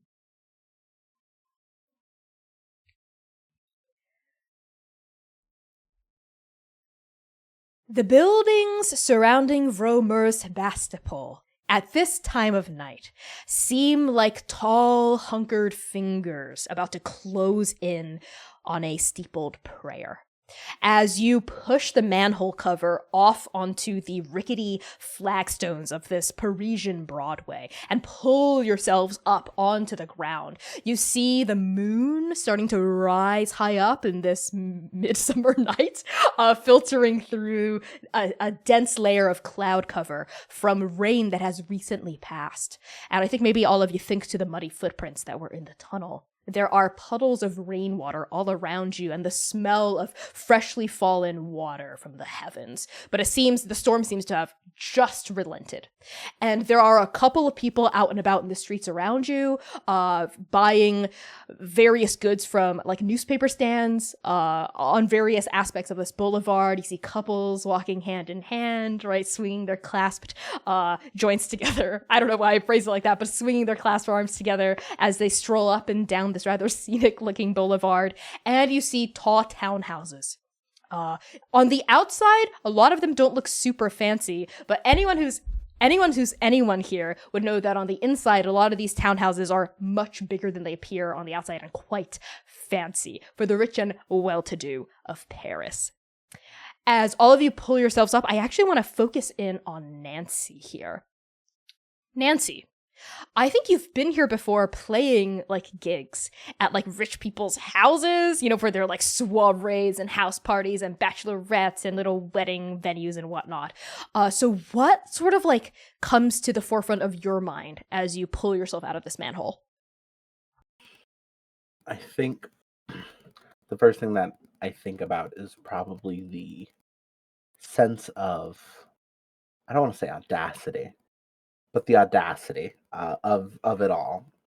Of like people who I don't want to say are as bad as Beatrice, but in that general vein of arrogance, that it is almost comforting to be alive back to that. But I am also like, all right, we're back.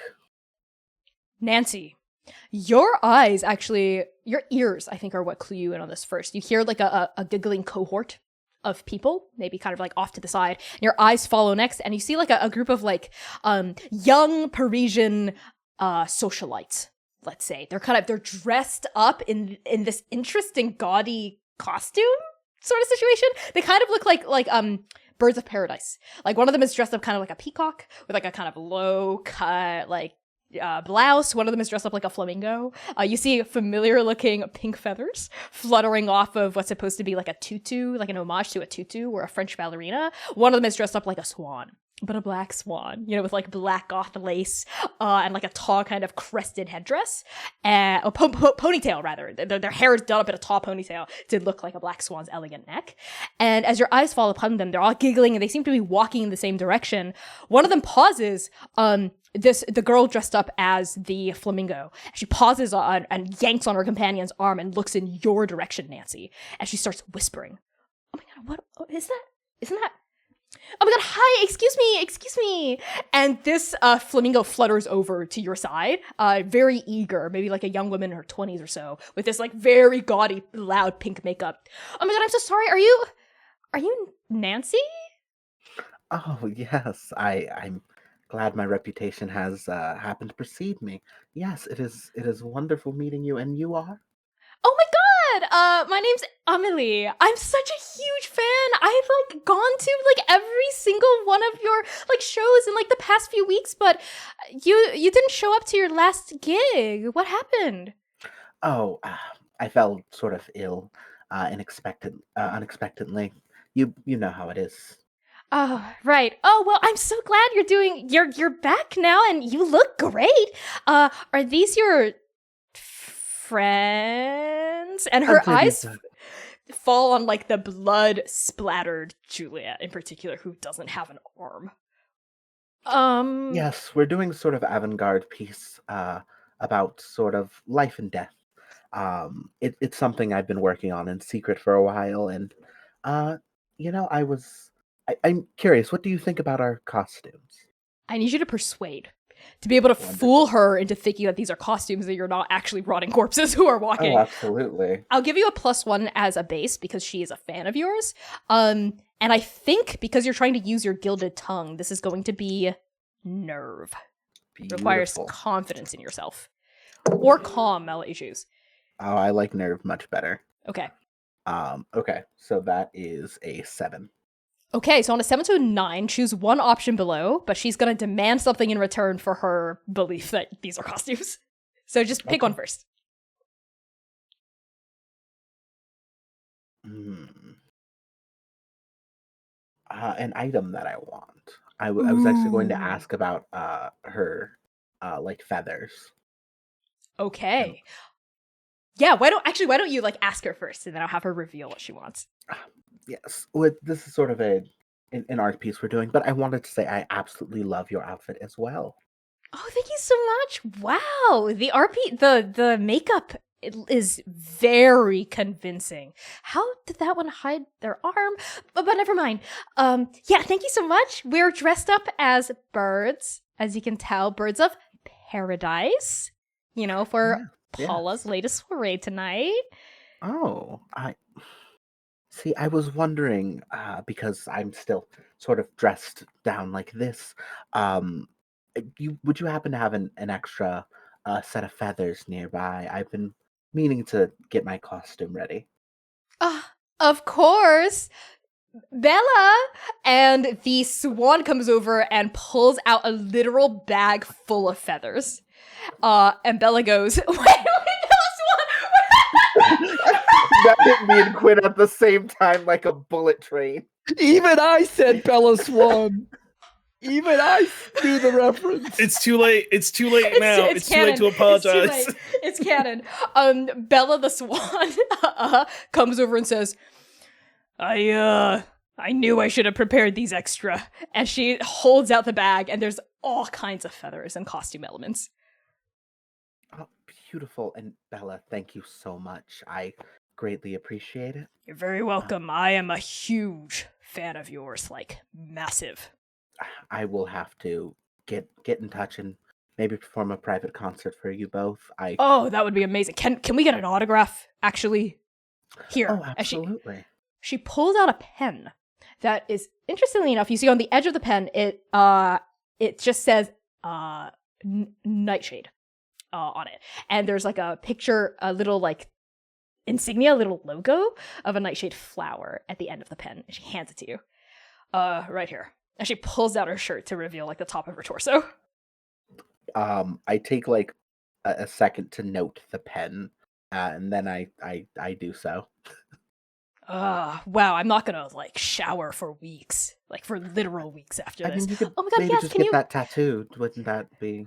Oh my god, that would be amazing. Yes, we should absolutely get these tattooed. Can you do like, can you like do my neck, like right here? Of course, anything for a fan. Oh. And she like And preens and presents herself. I, of course, take great pains to make sure it is perfect. These are once in a lifetime. I recommend if you are willing to have my signature on your body, I would recommend it. They are only going to get more valuable with time. Oh, wow! You are so confident and yet so humble at the same time. That's exactly why you're my idol. I love you, and this new American kind of spin you're putting on jazz. We love it. We love it. What's it called again? Do you mean blues? Yeah, blues. I told you it wasn't reds. Well, it makes me see red when I hear it, like a lot of passion and stuff. They should call it reds. I believe it's the blue is mostly referring to the soul of the art as it's speaking, but I'm glad it fills your heart with passion. Oh, thank you. It Of seems course. like maybe we're twin flames, Nancy. Oh, I gotta No, you know Can what? I use flea? Just no. Amelie goes, Bella, stop. Sorry, she's on the rebound. Her girlfriend just dumped her. She's very vulnerable right now.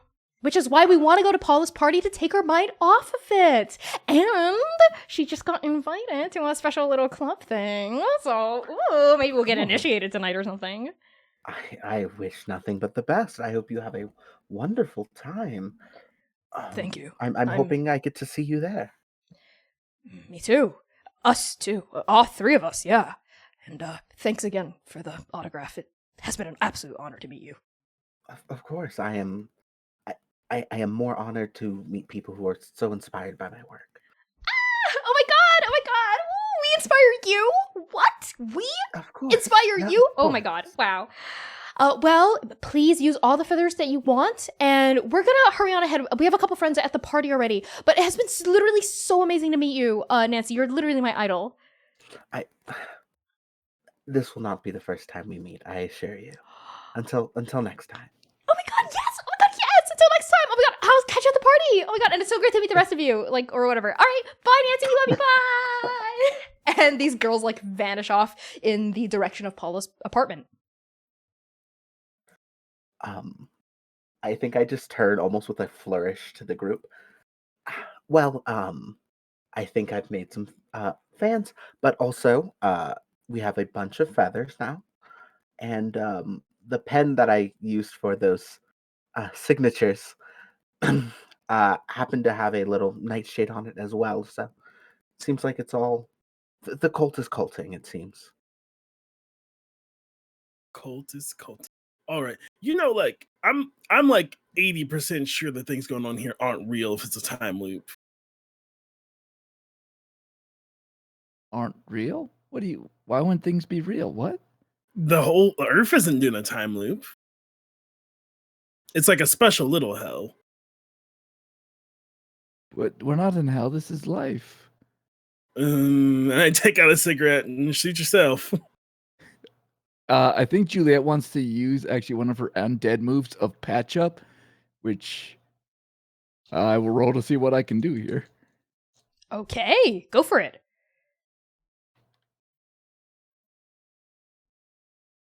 Oh, I only roll a 6, so it's a failure. So what are you trying to do? So patch up, basically I can try to make myself or another revenant look less undead in a scene. Were you trying to make yourself? Like what? Tell me what you're I was trying to actually do as gonna you're attempting. I was gonna try to take some of the feathers and just like plug up Sam's hole in the nose. So you know they're not just this gaping hole in Sam's face. I feel like between the two, I think someone missing an arm who like I could say, yeah, I work in a slaughterhouse. I lost my arm in a workplace accident, you know, like you do.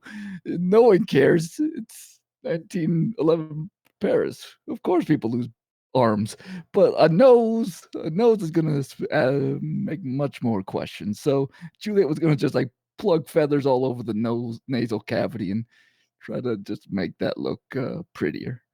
Yeah, Sam. How are you responding to this? I just stand there and say, "You're certain this isn't hell?" Then No, this is great. See, this is like just like well, I'd say like being a teenager, you know, getting no dress up for Halloween, but I always had to work, you know, 13 hours a day anyway as a child. So Right, yeah, there are my no folks child didn't labor laws believe yet. in my folks didn't believe in Halloween, so that's, you know, that's fair. That's fair. Just think of us an elaborate. We're having fun. This is fun. We're having a great time. I can assure you what I like to do for fun is not this, but I will not say I'm happy for you. That is a lie also. I'm glad you've not let death take your smile. I mean, I'm sure I wasn't smiling at the time of death, but here, I'm back. I'm smiling. Everything's okay. We are definitely not back. We are still dead. I cannot stress that enough. We all really got to get that through our dead brains. I'd carry on. Oh yeah, if I was a dead brain, would I be able to think 1 + 1 is 2? Potentially, there's a lot of magic forces around us. We I are went through a investigating wall. a cult. Yes. I think we can all agree that we're probably not alive. I hate to break it to you, Beatrice. I understand you had a lot of work to do, but consider it an extended vacation. Beatrice is going to lean down and take a hold of your tie, Nancy. Just kind of tug you towards them. And she leans in and goes, "Poser." Yes. Do- I actually have a great amount of respect for you, Beatrice, and As you Juliet, should. do you have something you need to say? Truth hurts. I mean, we don't want to talk about truth and honesty, do we? I never claimed that I wasn't being truthful or about anything. I don't know what you're talking about, Nancy. Is there something you'd like to share with the? That is not my business to say out loud. That's yours. I mean, you like to be pretty open about affairs, don't you? I'm I very just open. want to. Sam finds like a bench and sits down and puts Scully down and takes a cigarette. Can you smoke? This is gonna be a while.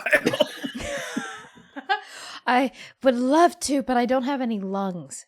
Yeah, perfect. I'll smoke it for you. This will probably be a good like 5-10 minutes. So we'll Yeah. just enjoy the show. No, I'm really familiar with this sort of situation. I mean, when my ex-wife and I went at it, it was vicious. Oh wow! It was I am absolutely- stuck in both relationships by me, and this is incredible. Please, everyone continue, please. We have all the time in the world, as long as it is loop 1 through 3.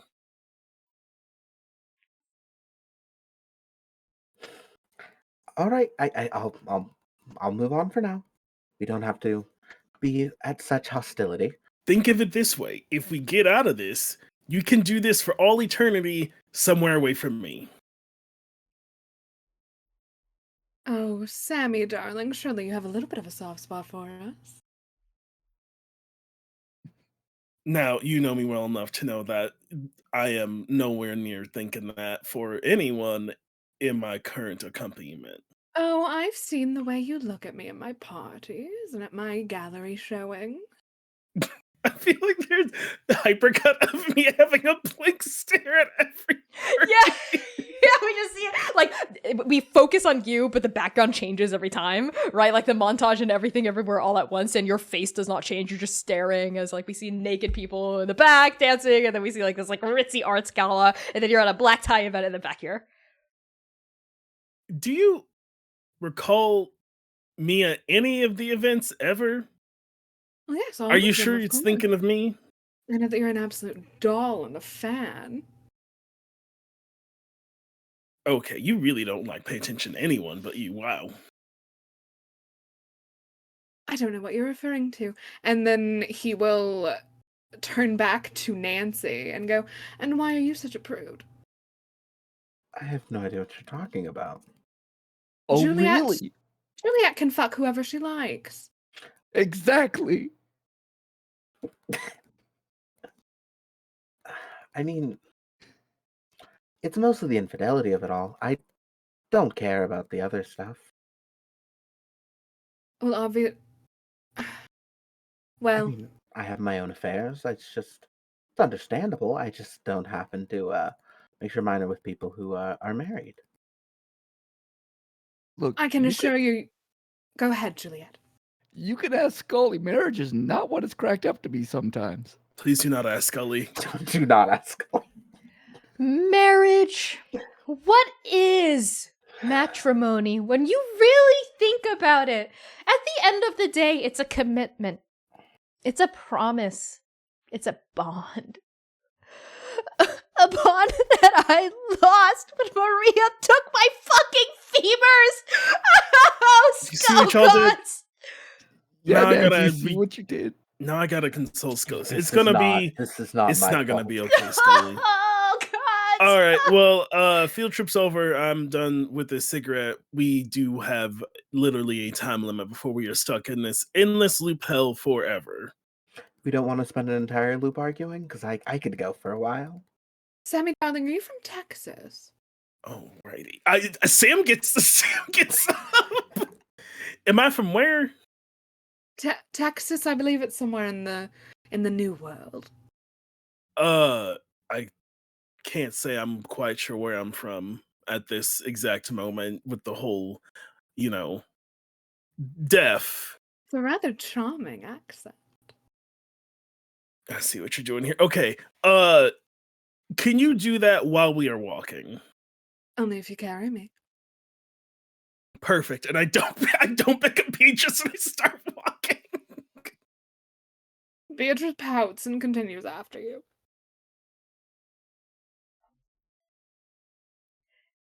Hey, Sam. I'm really lonely all the time. Do you think Beatrice would kiss a skull? Beatrice, catch! And I throw Scully back at Beatrice. I catch them? Ugh. Hi. Wow, fancy meeting you here. Hello. Hi. Can Did I tell need you something? about my attachment style? Sure.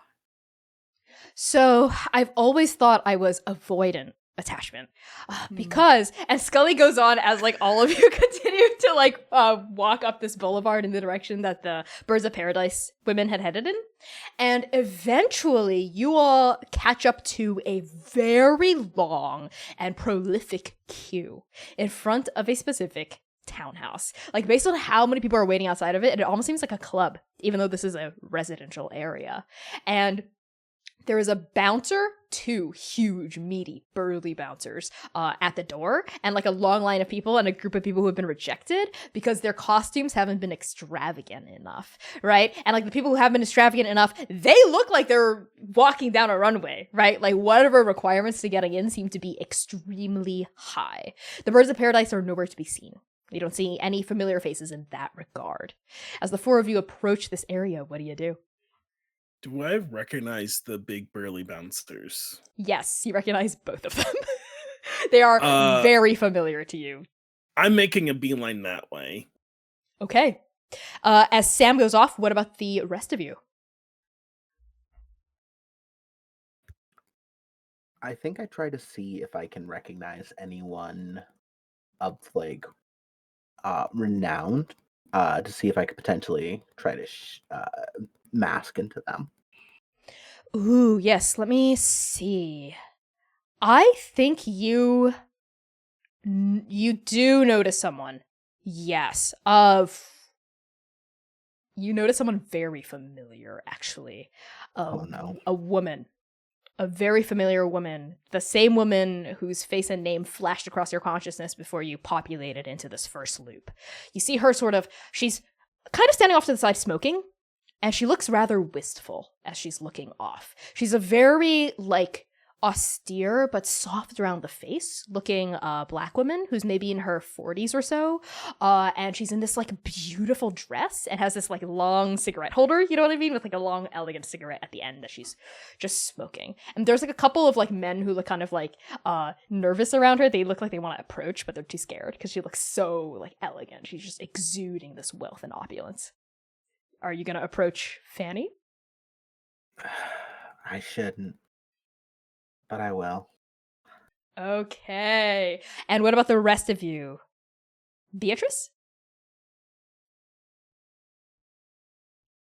What's the vegetation like? Oh my god. There is a very sad and wilted looking potted plant by an alleyway, maybe 20 feet away from the main hubbub. I approach it. Okay. Looks like it was maybe once a pothos of some kind. And what about you, Juliet? I think Juliet is going to obviously doesn't trust Nancy at all anymore after that little exchange, so is gonna follow in the direction of Nancy and kind of just look around at what's going on. Okay, so let's do yaw first. So as Nancy, with Juliet tailing behind, start to approach Fanny. Nancy, before you get there and before Fanny notices you, another woman steps away. She actually steps out from a basement exit of the townhouse that is you can't go back in through it. It's just exit only. She exits out of this basement entrance and comes up a flight of stairs, which is why you hadn't seen her before. She crests up this flight of stairs to approach Fanny from behind. And Juliet, I think your non-beating heart skips a beat when you see this woman. She's familiar to you. She is a Japanese woman with this hair that's pulled back in a very elegant bun. And she's wearing a very sleek and handsome suit for this party that makes her look very Gatsby-like, right? It's almost like a kind of Western American style suit with a really nice a tie, sleek silk tie. And she approaches Fanny, and the two of you see these two women turn and face each other. Izumi places an elegant hand that has a ring on her ring finger on Fanny's shoulder, and Fanny turns, and they seem to have a moment where Izumi lowers her eyes and whispers something in Fanny's ear, and Fanny lowers her eyes as well and just sort of nods solemnly. And it almost looks like Izumi is comforting Fanny. And then the two of you see Fanny raise a hand and touch Izumi on the shoulder, and now Izumi looks down and sad, and it looks like Fanny's comforting Izumi. Do the two of you still approach, or do you try to eavesdrop first? I'm going to eavesdrop. I think there's a considerable shock to see this, and yeah, I think Juliet is going to stop in her tracks and just listen for a bit. Yeah. Izumi, this woman in a beautiful suit.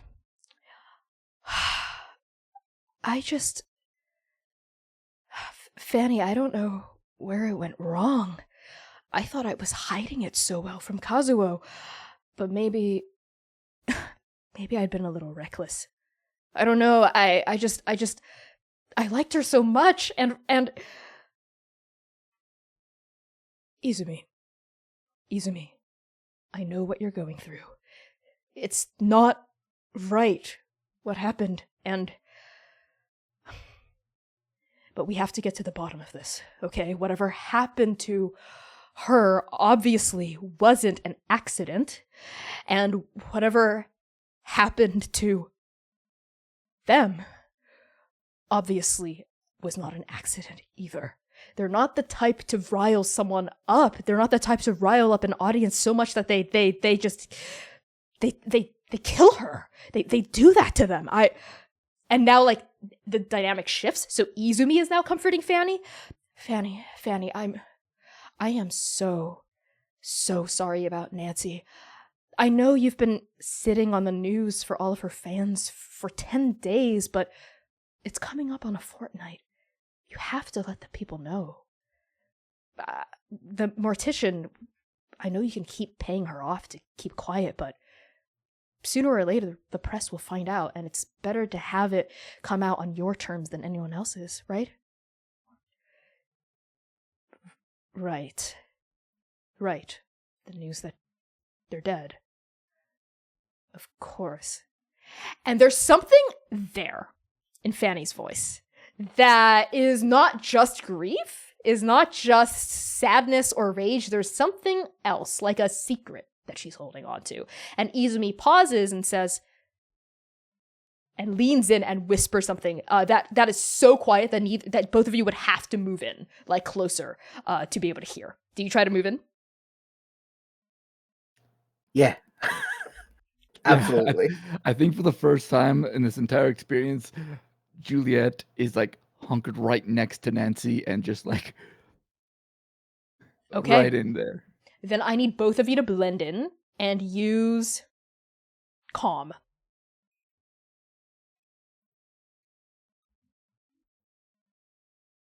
I got a 7.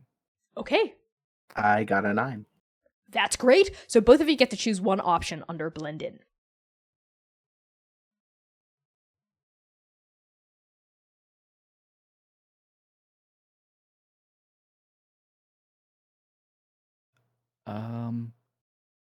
I think with all of the feathers that Julia had used attempting to mask up Sam, bunch of, like, blood and crud and stuff on the face has gotten almost this accidental mask of pink feathers on Julia's face to try to obscure the face enough to speak with the NPC. And you're trying to, like, obscure the fact that you're Juliet. Yes. Okay. What about you, Nancy? I think I'm going to blend in a way that when I'm time to reveal who I am, I will. But for now, I'm just trying to listen. Cool. And you can listen no matter how quiet they get. Okay, that's what that means. So I'll give you a little bit of something first, and Erica, whenever you want Juliet to just cut in, you can just feel free to start talking, and they won't realize that it's you, Juliet. They'll think you're another party goer. So as Izumi and Fanny lean in and, like, their voices drop to, like, mere decibels, right? They drop to, like, whispers. You hear Izumi say, Fanny, you do know that the order requires a degree of loyalty and sacrifice before they can give you any otherworldly favors, if that's what you're thinking of for your lost love. Love. That's very funny coming from you, Izumi. Last I heard, the two of you never said that to each other. Did you?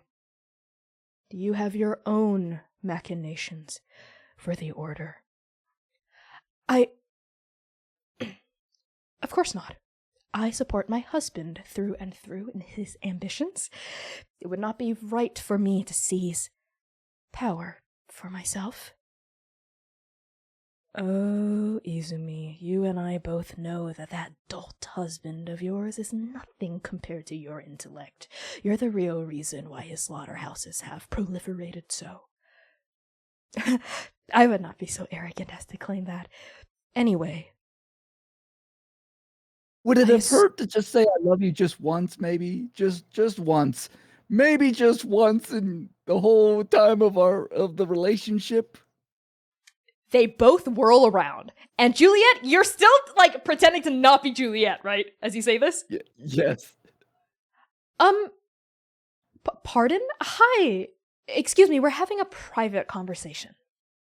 Yes, I'm just, all I hear is you never said I love you. And, you just never know when someone is going to be gone from your life for the rest of eternity. And maybe you should just have said I love you when you had the chance. Ma'am, frankly, this is none of your business. And Fanny, it's okay. Now, I don't know who you are or what you think you're doing here, but do you have any idea who I am? You're really attractive in that suit. I am Izumi Tada, the wife of Kazuo Tada of Tada Industries. Does that sound familiar? Actually, yes. As it should. So I think you should think twice, stranger, before running your mouth about a situation you don't understand. I think I understand well enough. I think I understand enough to know that you cared for somebody else. It was a murky situation. You had someone else here that you're married to, but you're really in love with this person, but you're not saying I love you. I think that's pretty straightforward. I think everybody knows what's happening here. Are you trying to blackmail me? What do you know of my personal life? Who are you? What's all that makeup on your... And Izumi's trying to reach forward and wipe the makeup off your face. Do you try to like run away or resist this?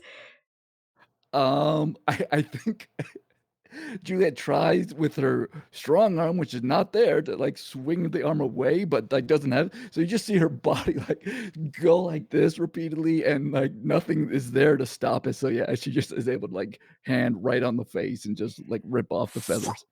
The hand goes down, your face is revealed, Izumi sees you, and her eyes go wide, like super, super, super wide. Her mouth drops open and she freezes, and Fanny goes, yes, who is this ruffian who...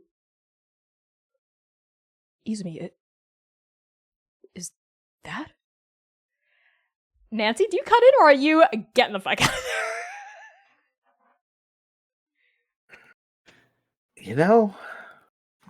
If not for Fanny being there, I would have ran. But yeah, I'll jump in.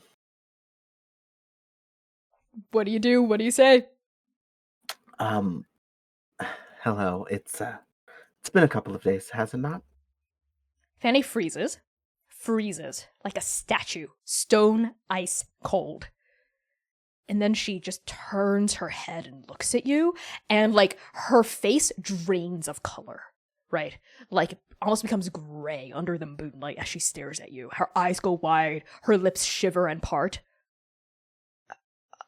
I don't... Nancy? Yeah. There's a lot happening, and it's really... I don't know where to begin, but we kind of have a job to do, and I almost look back at Juliet for like confirmation of if what I'm saying sounds correct. But We're on a bit of a time crunch, and it would be really good. It sounds like you're all involved in something that sounds like a bit of a time crunch. We're all in a time crunch. Isn't that lovely? Isn't we could work together to make sure the time crunch works out to everyone's benefit. Izumi faints.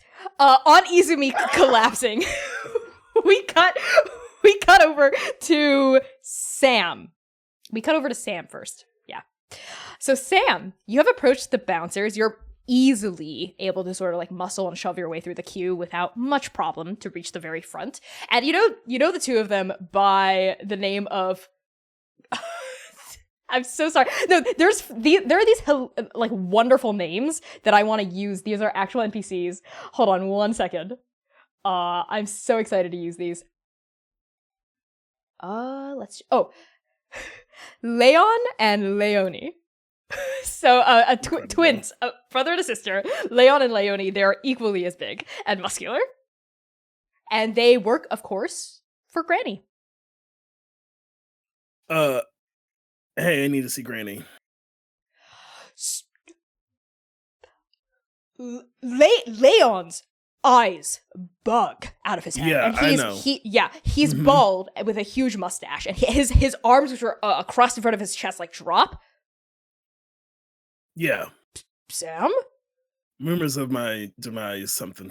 I didn't finish reading the book. Yeah, we thought you got God. Yeah. But You listen, tough son of a bitch. Huh. Even Granny said you died. I mean, I've never known Granny to be wrong, but sometimes she ain't right.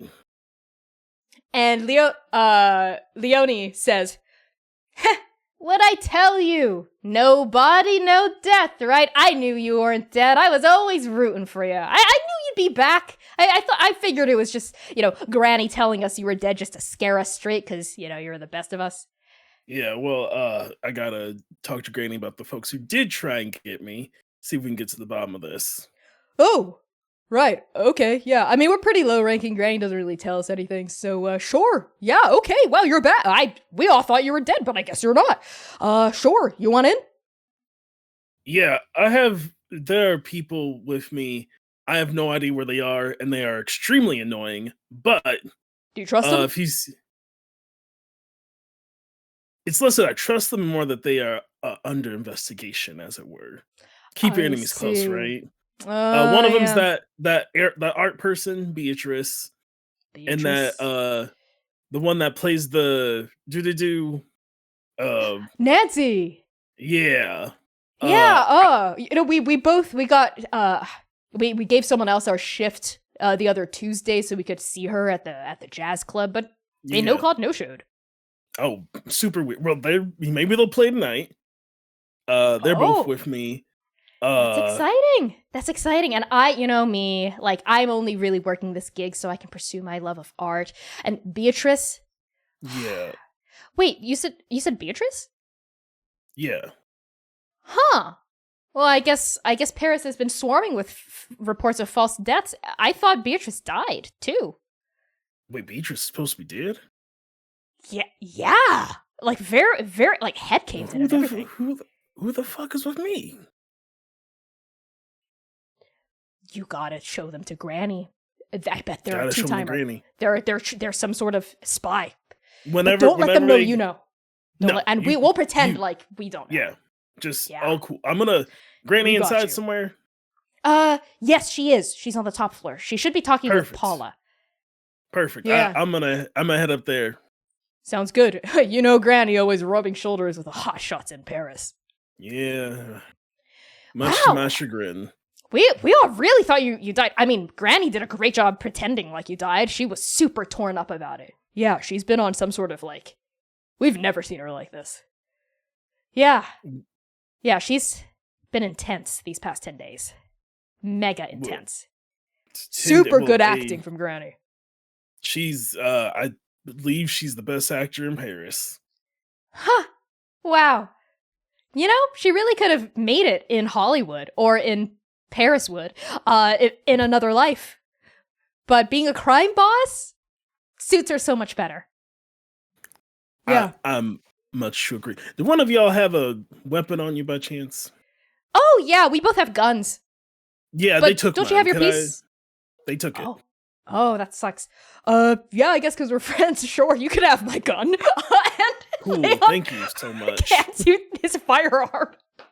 It's a pistol. I take it, I take the pistol, I pocket it, and I head upstairs.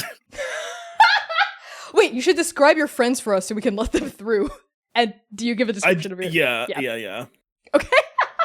Okay, now we pan over to Beatrice. Speaking of the false, quote-unquote, Beatrice, you approach this very sad-looking pothos plant. Yes, and using my one with nature move, I would like to try and strike up a conversation. Okay. What do you say? That's a 9. We love to see it. So I'll just kind of go over and fluff its feathers, yeah? Not feathers. Petals? Leaves? It's a plant. It's a plant. Just say, well, aren't you a pretty little thing? Water! Oh, plant gods. Oh, I need water. Oh, gods. I will look for some water. Ants. Ants. There's so many ants in my roots. Oh, my plant gods. They're all over my root system. God, living as hell.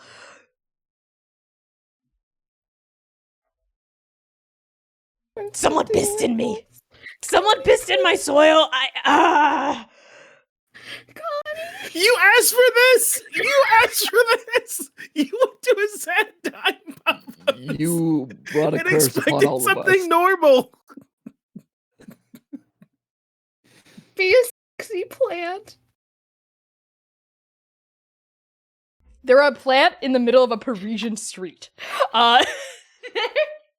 They are not doing well.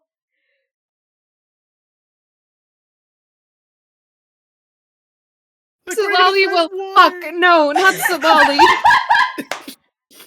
Who am I? Beatrice love. Beatrice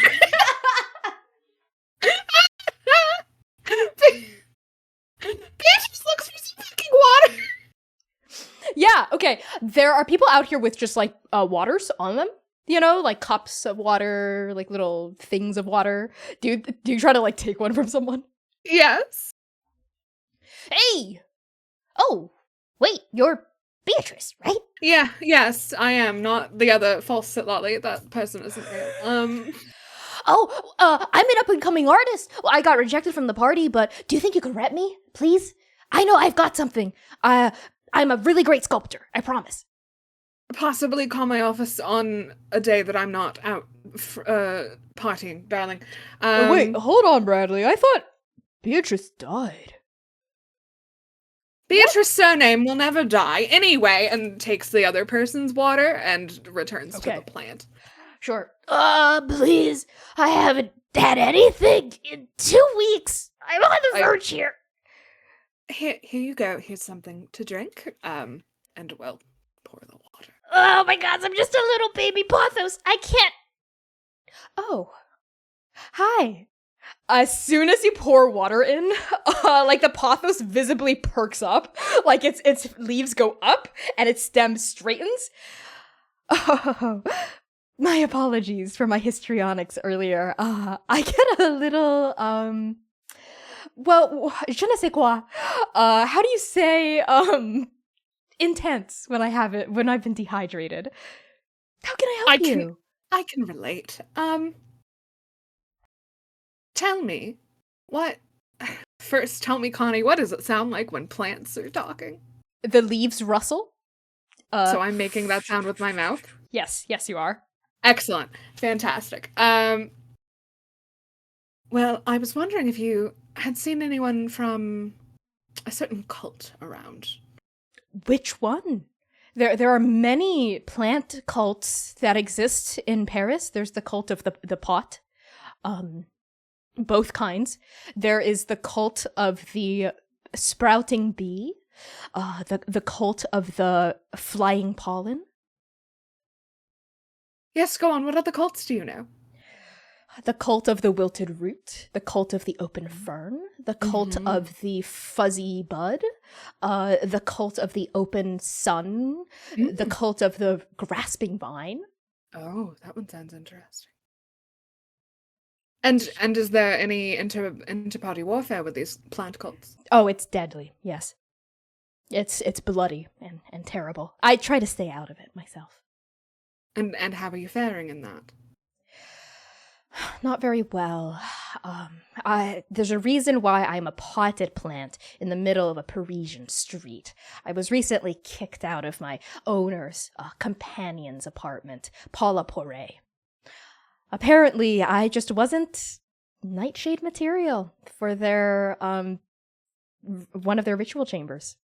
They wanted a blood orchid. They wanted thorny roses. They wanted nightshade. And the nightshades, they're so cliquey. They're so cliquey, and it's very insular.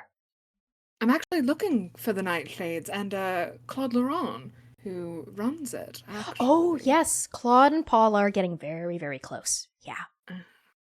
Like Claude intimate is or the just cold things? No, it's everything. Yep, intimate and cult related. Super close.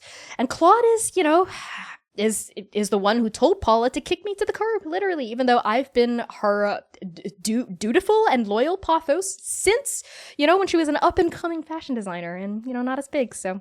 And I guess this is what loyalty gets you. Oh, you poor thing. I know. Well, did you happen to overhear any of their plans? Yes, actually. They kicked me out very recently. I just wasn't fitting the decor for tonight, I suppose. They're planning on doing some real big ritual. I don't know what exactly. They kicked me out before I could hear the details, but a real big ritual. Not in the apartment. Claude's going to give a big speech about everything that the order's been up to, and then they're all going to head over to the ritual site. And did you happen to overhear where the ritual site was? No, sorry, they kicked me out before I could hear that. Unfortunate. Well, did you want to live somewhere else, perhaps? Yes, I would. In a garden somewhere would be amazing, away from this dirty, stinking street. Even on a nice windowsill or something like that. Yes, we'll keep dreaming of that, and chin up, darling, bootstraps, all that. Well, you're not going to take me? Please, just I'm very hardy. I'm a pothos. I can grow anywhere. I can grow in a dump. I don't want to, but I will. I can grow in a nice closed terrarium, even an aquarium. I suppose you might be a little bit useful, and Beatrice will take. First, Beatrice will ask, do you have a name? Yes, it's Lily Fern. What a strange name for a pothos. Oh. It's my birth control alarm. Says Beatrice in the year 1911. Implant. Anyway, yes, Lily Fern, darling, we do have to go into the party, but we'll see what we can do afterwards, yes? Yes. Oh, yes, thank you. And I overheard those humans over there. Your name's Beatrice, right? Yes. Well, it's wonderful. Wait, I feel like I know you. Have you been to one of Paula's parties before? Oh, I've been around, so I saw you making out with that slaughterhouse owner right by me. Kazuo. What did you? I did! Oh, it was juicy. Well, he poured his drink in me, while you two were, really getting it against the bathroom wall. Oh, you... Quinn! No! What a freeze What on a that freeze. scene. Oh my god. Quinn. I believe in Quinn's internet. Let's form a prayer circle real fast. Come on! Come on! Hello? Hello? Hi, you're back! Oh, Hello. hi. Hello? What's Can happened? you hear us? What's happened? I don't know what's happened. Did my Discord freeze? I think it did. Can you hear us now? Yeah. Okay, good. You just cut out. We can just hop back in. You cut out right after Lily Fern said that Kazuo was making out with you against the bathroom wall. Ah, yes. And then I said, oh, you're the bathroom plant. Yes, it's me. It's nice and moist in there. Yes, but bathroom plants aren't really the most, The most... What? Oh, they don't have that, je ne We sais don't have quoi what, that... Beatrice? The je ne sais quoi that, No, I have the je ne sais quoi. I have all of the je ne sais quoi. I have enough. I have je ne sais quoi coming out of my leaves. Well, you'll just have to prove it to me, I suppose. Well, I won't tell anyone about Kazuo and you. Not like anyone's gonna believe me or even understand me. But speaking of which, you were never able to understand me before. Well, I wasn't paying attention. Oh, okay. Well, you'll come back for me, right? Yes, absolutely. I'm gonna ask you to persuade to lie to this plant, to lie to Lily Fern that you're coming back for them. Because I assume that's a lie. Yes. What do I... Actually, no, it's not a lie. Oh! Because we're in a time loop. You can still be... Will you eventually plan on taking Lily Fern in any way, shape, or form? Sure. Okay, then I won't ask for a roll. Fine. Okay, if you're not lying, then you're not lying. I can't wait for in-game loop 4 final hours. Beatrice goes for Lilyfern. You're gonna have to, or I'm gonna have massive consequences for you about leaving Lilyfern behind. Lilyfern says, "Okay, I'm so glad to have met a friend. Thank you for giving me water and a frond." And you see like the plant start wheezing. It starts like going like side to side, and like the leaves shake and shudder, and a few dead ones fall off. A frond! Oh! That's the funniest thing I've ever heard. That tracks considering where you've been living. And I think Beatrice gives like 2 pats to the top of the pothos and starts to look around where everyone else has gotten off to. Okay, we pan back to Juliet. Juliet and Nancy.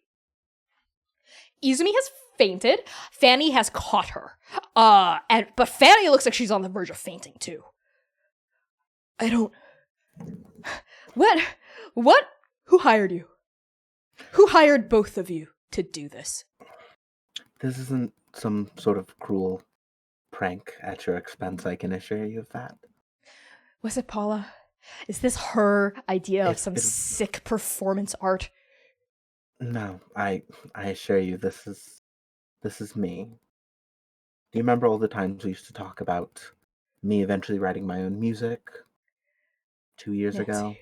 we'd sit and No. look at the Paris skyline. No, that can't be. It can't be you. I'm seeing things. This is a dream. I must be why seeing would I things. lie This to you? must be a dream. Because you're dead! And I know. Fanny's voice rings out across the boulevard. And you hear this, Beatrice. You hear this voice ring out. And people like turn to look and they're like whispering. Fanny's starting to cause a scene. You died! Nancy! They came out of nowhere. They mugged you. You were mugged and you died after a show 10 days ago. And I haven't told anyone. I haven't let anyone touch your body. I haven't let anyone look at you or see you because I can't. Because you can't be dead. But you are. But you can't, and now you're here, and I don't understand. What's happening?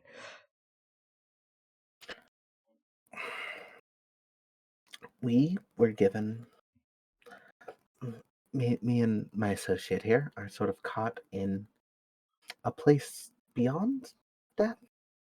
We're stuck if we don't figure out what's going to happen here tonight and stop whatever is going to happen here. Stop.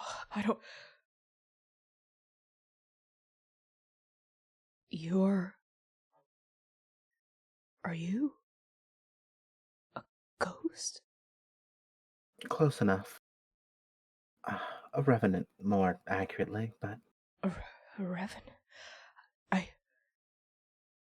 So it is true. The Order's powers, you were summoned here. But I haven't yet. How would they have? the Order's powers. You're back? How? Who brought you back? I was going to bring you back. I have to process that. I'm not 100% certain on all the details, but what were you planning on doing? I was going to. And Fanny looks around at people starting to look, starting to eavesdrop, being like, what's going on? Like still towing that line of politeness where they're like not openly gawking. Izumi's still completely unconscious. And Fanny just turns and says, not here. You and the other ghost, Revenant. Follow me.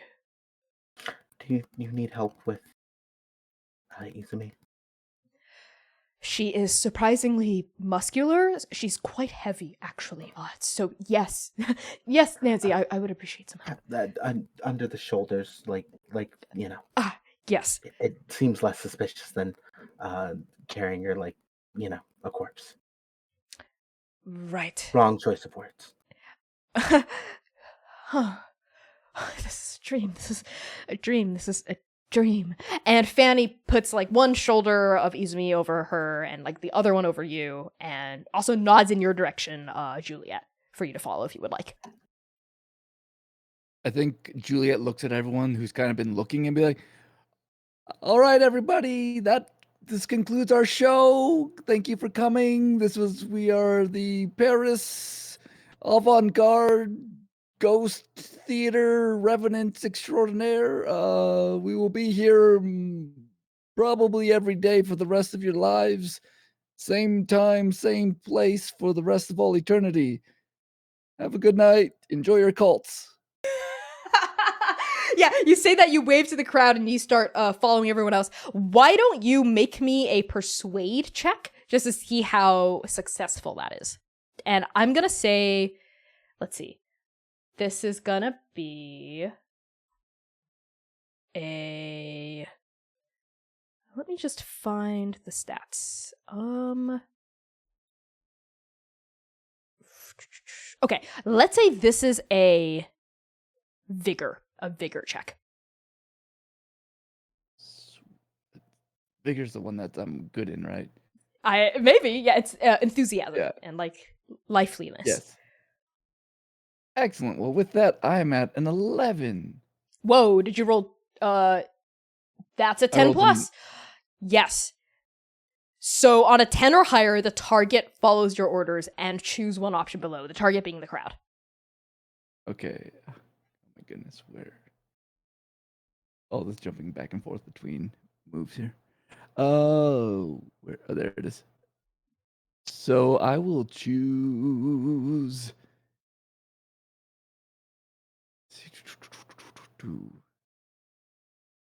If the target gives us an item that we want.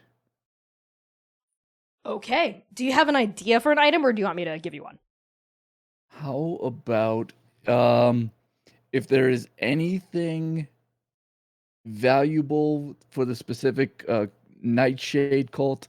Perhaps someone, like, people are showering us with all sorts of, it's almost like Mardi Gras beads, but all sorts of items. I got you. Okay, you're very convincing, extremely so. The crowd even like claps. They're like, "What an incredible performance!" And like you hear people like, "Of course, Paula Poiret's. Even out in the streets in front of her apartment, she has arts and entertainment and performance art for everyone to see." There's like clapping. People are throwing literal roses at your feet. They're like showering you with like glitter and like fake gemstones. And then, as Nancy, Izumi, and Fanny are slinking away under the cover of your performance, stepping out of the crowd is a handsome-looking person. They are wearing a dapper suit that actually doesn't have an undercut. Like, it's like a avant-garde suit that is half a suit and half a dress, like flowing off, like very experimental, like very artsy looking. And they have a hat on top of their head. They're clean shaven, and they step forward, and you recognize them because you have often seen them with Beatrice, Finch Simmons, the other foremost art dealer in Paris, rivaled only by Beatrice, of course. And Beatrice has Duchamp, of course, and there's something about Picasso a little bit earlier, but Finch Simmons has Francis Picabia and Man Ray. And, and they've also, they're here. They're here at Paula Poiret's apartment, so maybe there's something going on there too. They step forward, and as always, they have their cat Barley on their shoulder, who's this very cute looking, like, orange cat. Like a kind of, like just very cute and like always kind of looking off to the side, like they're not like fully present, kind of like orange cat, right? Like perched atop their shoulder. And Finch, like, approaches you and says, What did you say the name of your troupe was, and your name? You look a little familiar. Do I know you from somewhere? Oh, unless you're at the Ta-da! Slaughterhouse Playhouse. Probably not. Maybe you've seen some of our work there. It's Grand Guignol. It's very Grand Guignol. There's a lot of blood, bleeding, monstrosities. It's really bloody. Oh, I like that. I love art that's pushing the boundaries of what art could be. You know? Just, well, my late colleague also enjoyed art like that, and it's been such a shame since they've been gone. I've had to take on other clients. Oh, such a shame. But, you know, I'm always looking to take on more work as well. I would love to have a conversation with you about where your art could go. In fact, here. And Finch reaches into their dress pocket, actually, and they pull out a card not dissimilar to the card that Greta had shown you, but this one has even more information on it. On one side is a nightshade symbol, and on the other side is what appears to be a passcode, like a passphrase. And you see it written, "The Petals of Belladonna," and Finch hands it to you. Say this passphrase wherever you might want to get into a closed door, and the door should open for you. Well, thank you. This is very generous of you. I will definitely hold this right there. And I think like just stuffing it down the shirt someplace tucked away. Well, we've got to prepare. Oh, no, sorry. We've got to prepare. I just hit some, an onlooker. We've got to prepare for our next act, our next show.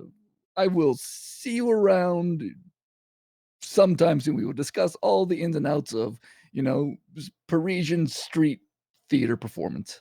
I would love nothing more. And if you want a dose of real monstrosity,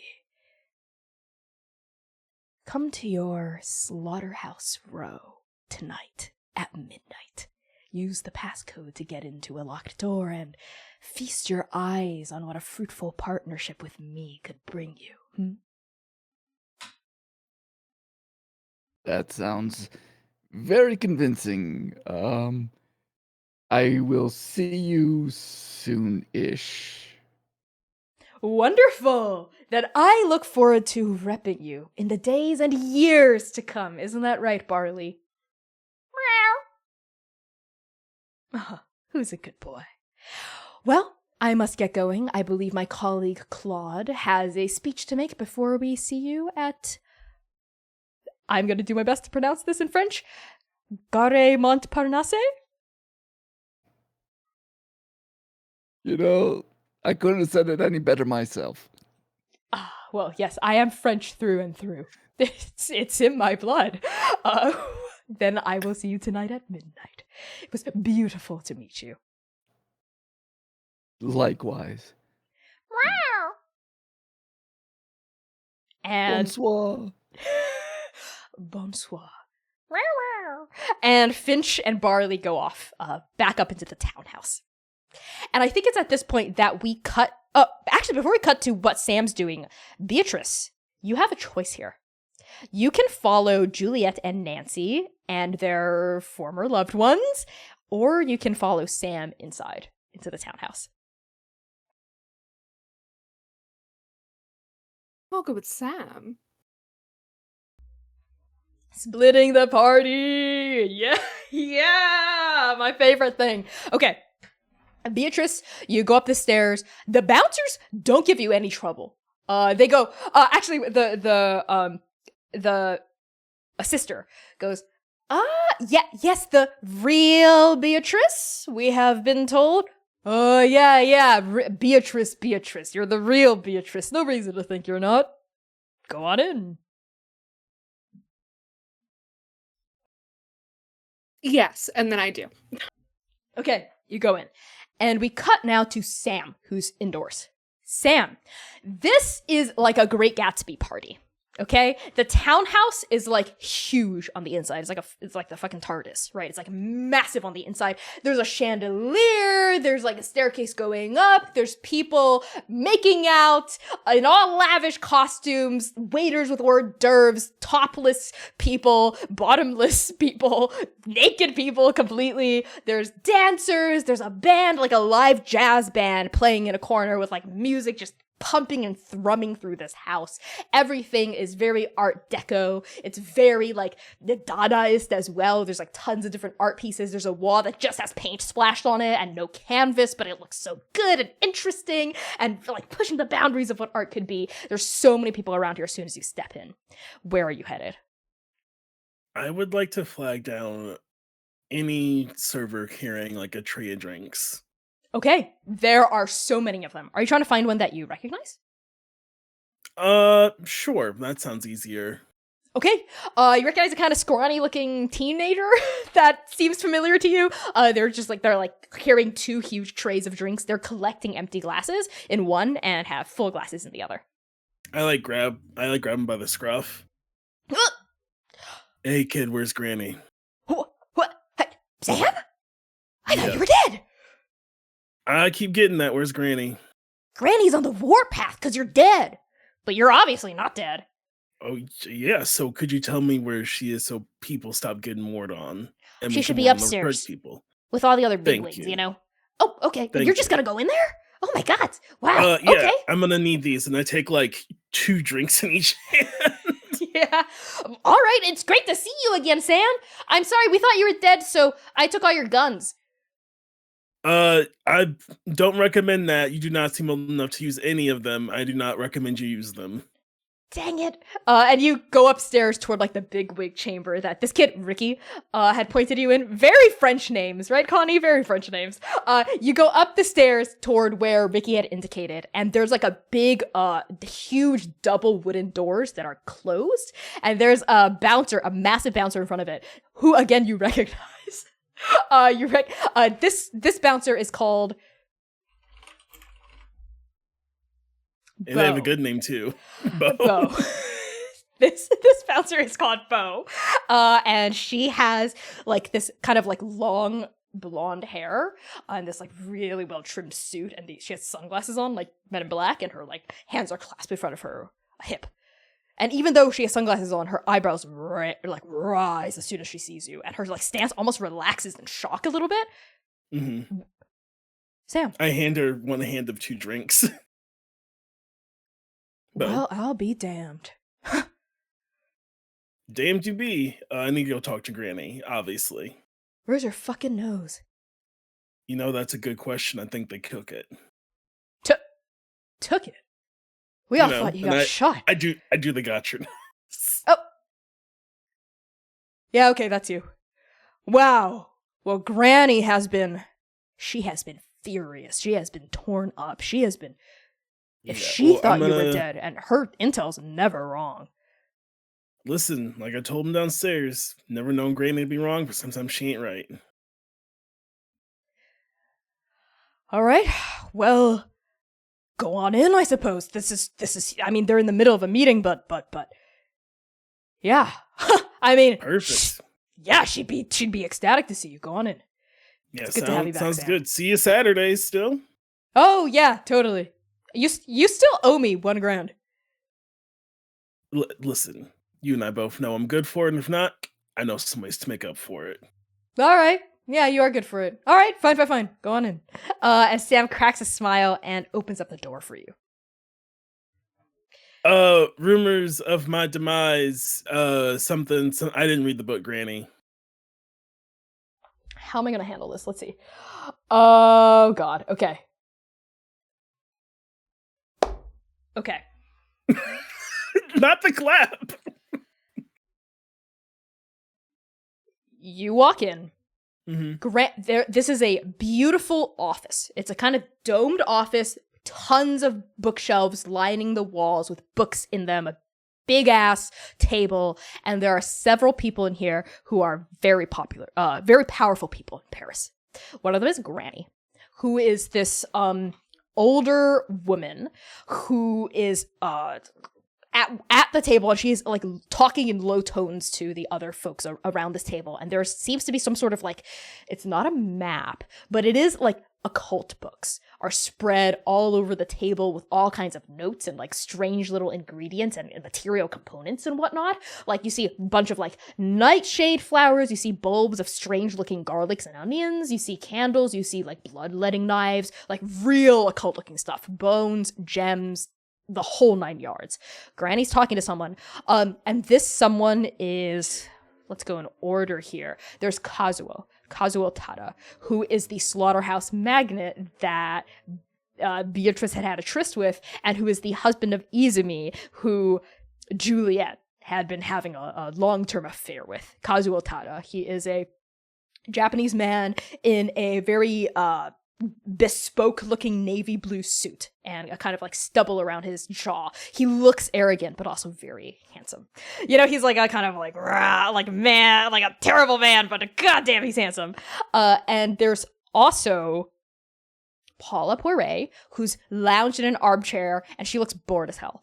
She is in body paint and like a sash. It's beautiful, it's gorgeous, and there's this like big arm piece that looks like a rising sun with a moon coming out from underneath, and she looks so fucking bored, but it's like she has to be there. She's like just like in an armchair, she's going, like literally going, as you like come in. And the other person whom you recognize for personal reasons is Claude Laurent. And he's the man that everyone had called the leader of the Order of the Nightshade, right? And everyone knows him as a wealthy shipping magnate. He's like a businessman, he's a capitalist, he has a lot of money, a lot of capital to swing around.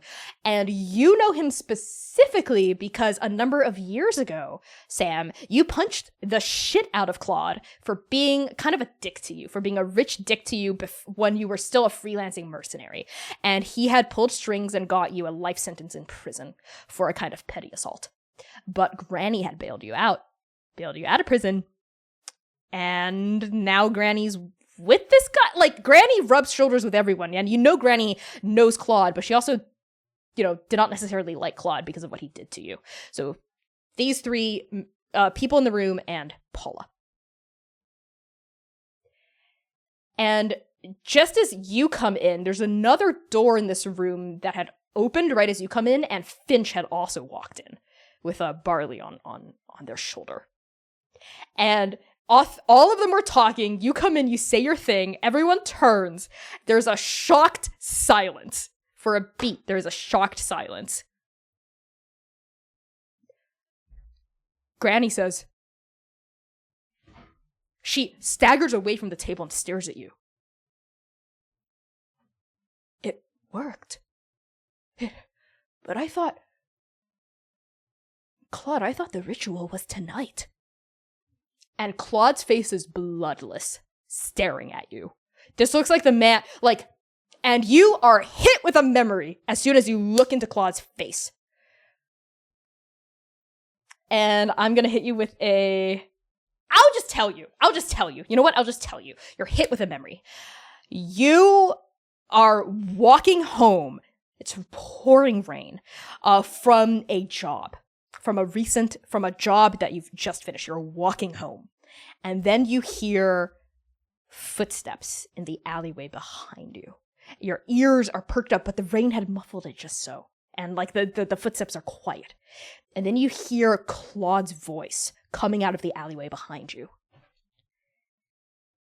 Hey, Sam. Remember me? What had you done as you heard that voice?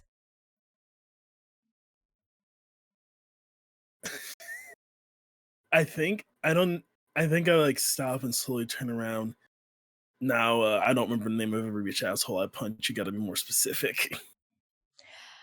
So you turn around and Claude Laurent steps out of the alleyway, drenched in rain just like you, and raises his head and a street lamp hits his face, and you see him. You recognize this as the rich asshole who's lights you rocked his shit years ago. It was embarrassing for him. You humiliated him. You recognize him though. He's a bigwig. And without saying anything, you just sort of feel an impact against your body, and You know that's it. And you see sort of like a smoking gun at his hip as soon as that happens. And as like the life starts to drain from you, you hear him say, "A low life like you deserves to go to hell, while a smart, rich guy like me deserves to own it." And then you flash back to the present, and you see that Claude's face is like draining of color as he sees you. Granny looks confused. I just give a really sly smile. "Hey, Claude. Remember me?" Barley lets out a and something falls from the balcony above your head and crashes on top of you. A very heavy object. You don't see what it is as soon as Barley kind of meows. Crashes on top of you. There is a massive sort of impact sensation over your body, and a massive pain rocks through you for a half second, and then darkness for all of you. And we're going to end the session there. So thank you everyone so much for tuning in to the Petals of Belladonna Part 1 of our Revenant Society 2-shot. I have been your GM and creative producer, Connie. My pronouns are they, he, and she. You can find me across the internet at by Connie Chong, BYCONNIECHANG. I'm going to pass along our introductions to Austin. Hey, what's up? Hey, what's up, everybody? My name is Austin. My pronouns are he, they, she. I just got done playing Sam, whose pronouns are she, they. I am an award-winning game designer, performer, writer, and friend. You can find me over on Twitter, TikTok, and Hive at Sales Canals. That's at Sailor SCT Austin. I think Dare is next. I don't have the list pulled up. It's me. It's Erica. It's Erica. All right. Nailed it. I have Erica, she, her pronouns. I just played Juliet, also she, her pronouns. The newest avant-garde street performer of Grand Guignol in Paris, apparently in 1911. Anyway, you can find me here on Twitch at Erica Please, where I do some role play there as well, and play other games as well. You can also find me on Twitter at Erica Newgirl. Come check me out sometime, we'll have some fun. And now I'm passing it to Dare.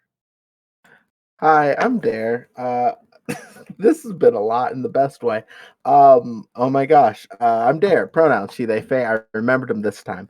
You can catch me on all parts of the internet over at Dare Dream RPG. That is DARE, the number 2, DREAM RPG. I write, I edit, I do cultural consultant work, like for this game. And I'm going to throw it over to Quinn. Oh, I'm Quinn fucking Tastic. Nice to meet you. My pronouns are they, them. I have been your Beatrice of the evening, whose pronouns are they, he, and she. You can find me on Twitter and TikTok. I forgot that I have a TikTok now. That's the thing I need to get into. You like STEM toys? I'm about to do a lot of STEM toy content, probably. At Quintastic _. That's 3 N's and an underscore at the end. I do a lot of things. Including sensitivity rating, including for this book, which you should definitely back. Connie. Yes. Pull us out. That's not round. So Quinn, thinking about Kazuo, huh? So quick round robin introductions. So thing number 1, Second Stranger epilogues are going to air next Saturday, March 11th on YouTube in 2 parts for Keepers and Paragons. So tune into that. These mini episodes will drop on our YouTube channel. So make sure you're subscribed to our YouTube channel and save the date for next Saturday. 2, a general reminder that podcast episodes of The Second Stranger drop in the mornings on Tuesdays and Thursdays. So we can all happily pretend we didn't finish the campaign and relive the epic highs and epic lows of high school football, Arc 7 and 8. And finally, please keep your eyes on our official Twitter account for more information about our hiatus content, including Revenant Society and other cool stuff we have for the rest of the month of March and all of the month of April, May, and going into June even. So next week, same time, same place. That is going to be Friday, March 10th at 8:30 p.m. Eastern time. We'll be wrapping up this lovely game of Revenant Society where we're going to figure out who the culprit is. There's a lot of people here. there's a lot of people here who could be the culprit. Look at, we'll see, whatever, right? We're gonna have some extra awoos coming up with a special The Beast Within 2-shot for the rest of March, and a super exciting announcement about God Killer, which I'm releasing, coming at the end of this month as well. Again, please back the Kickstarter of Revenant Society. Check it out. Check out the game. It's awesome. And we're gonna be rating someone really awesome right now. We're gonna be rating Gut Punch RP. Use the raid message in chat. They are currently playing, they're having the Growing of the Dim, Howl from the Deep, situation going on. I think that's an actual play, but either way, let's send our love over to Gut Punch RP.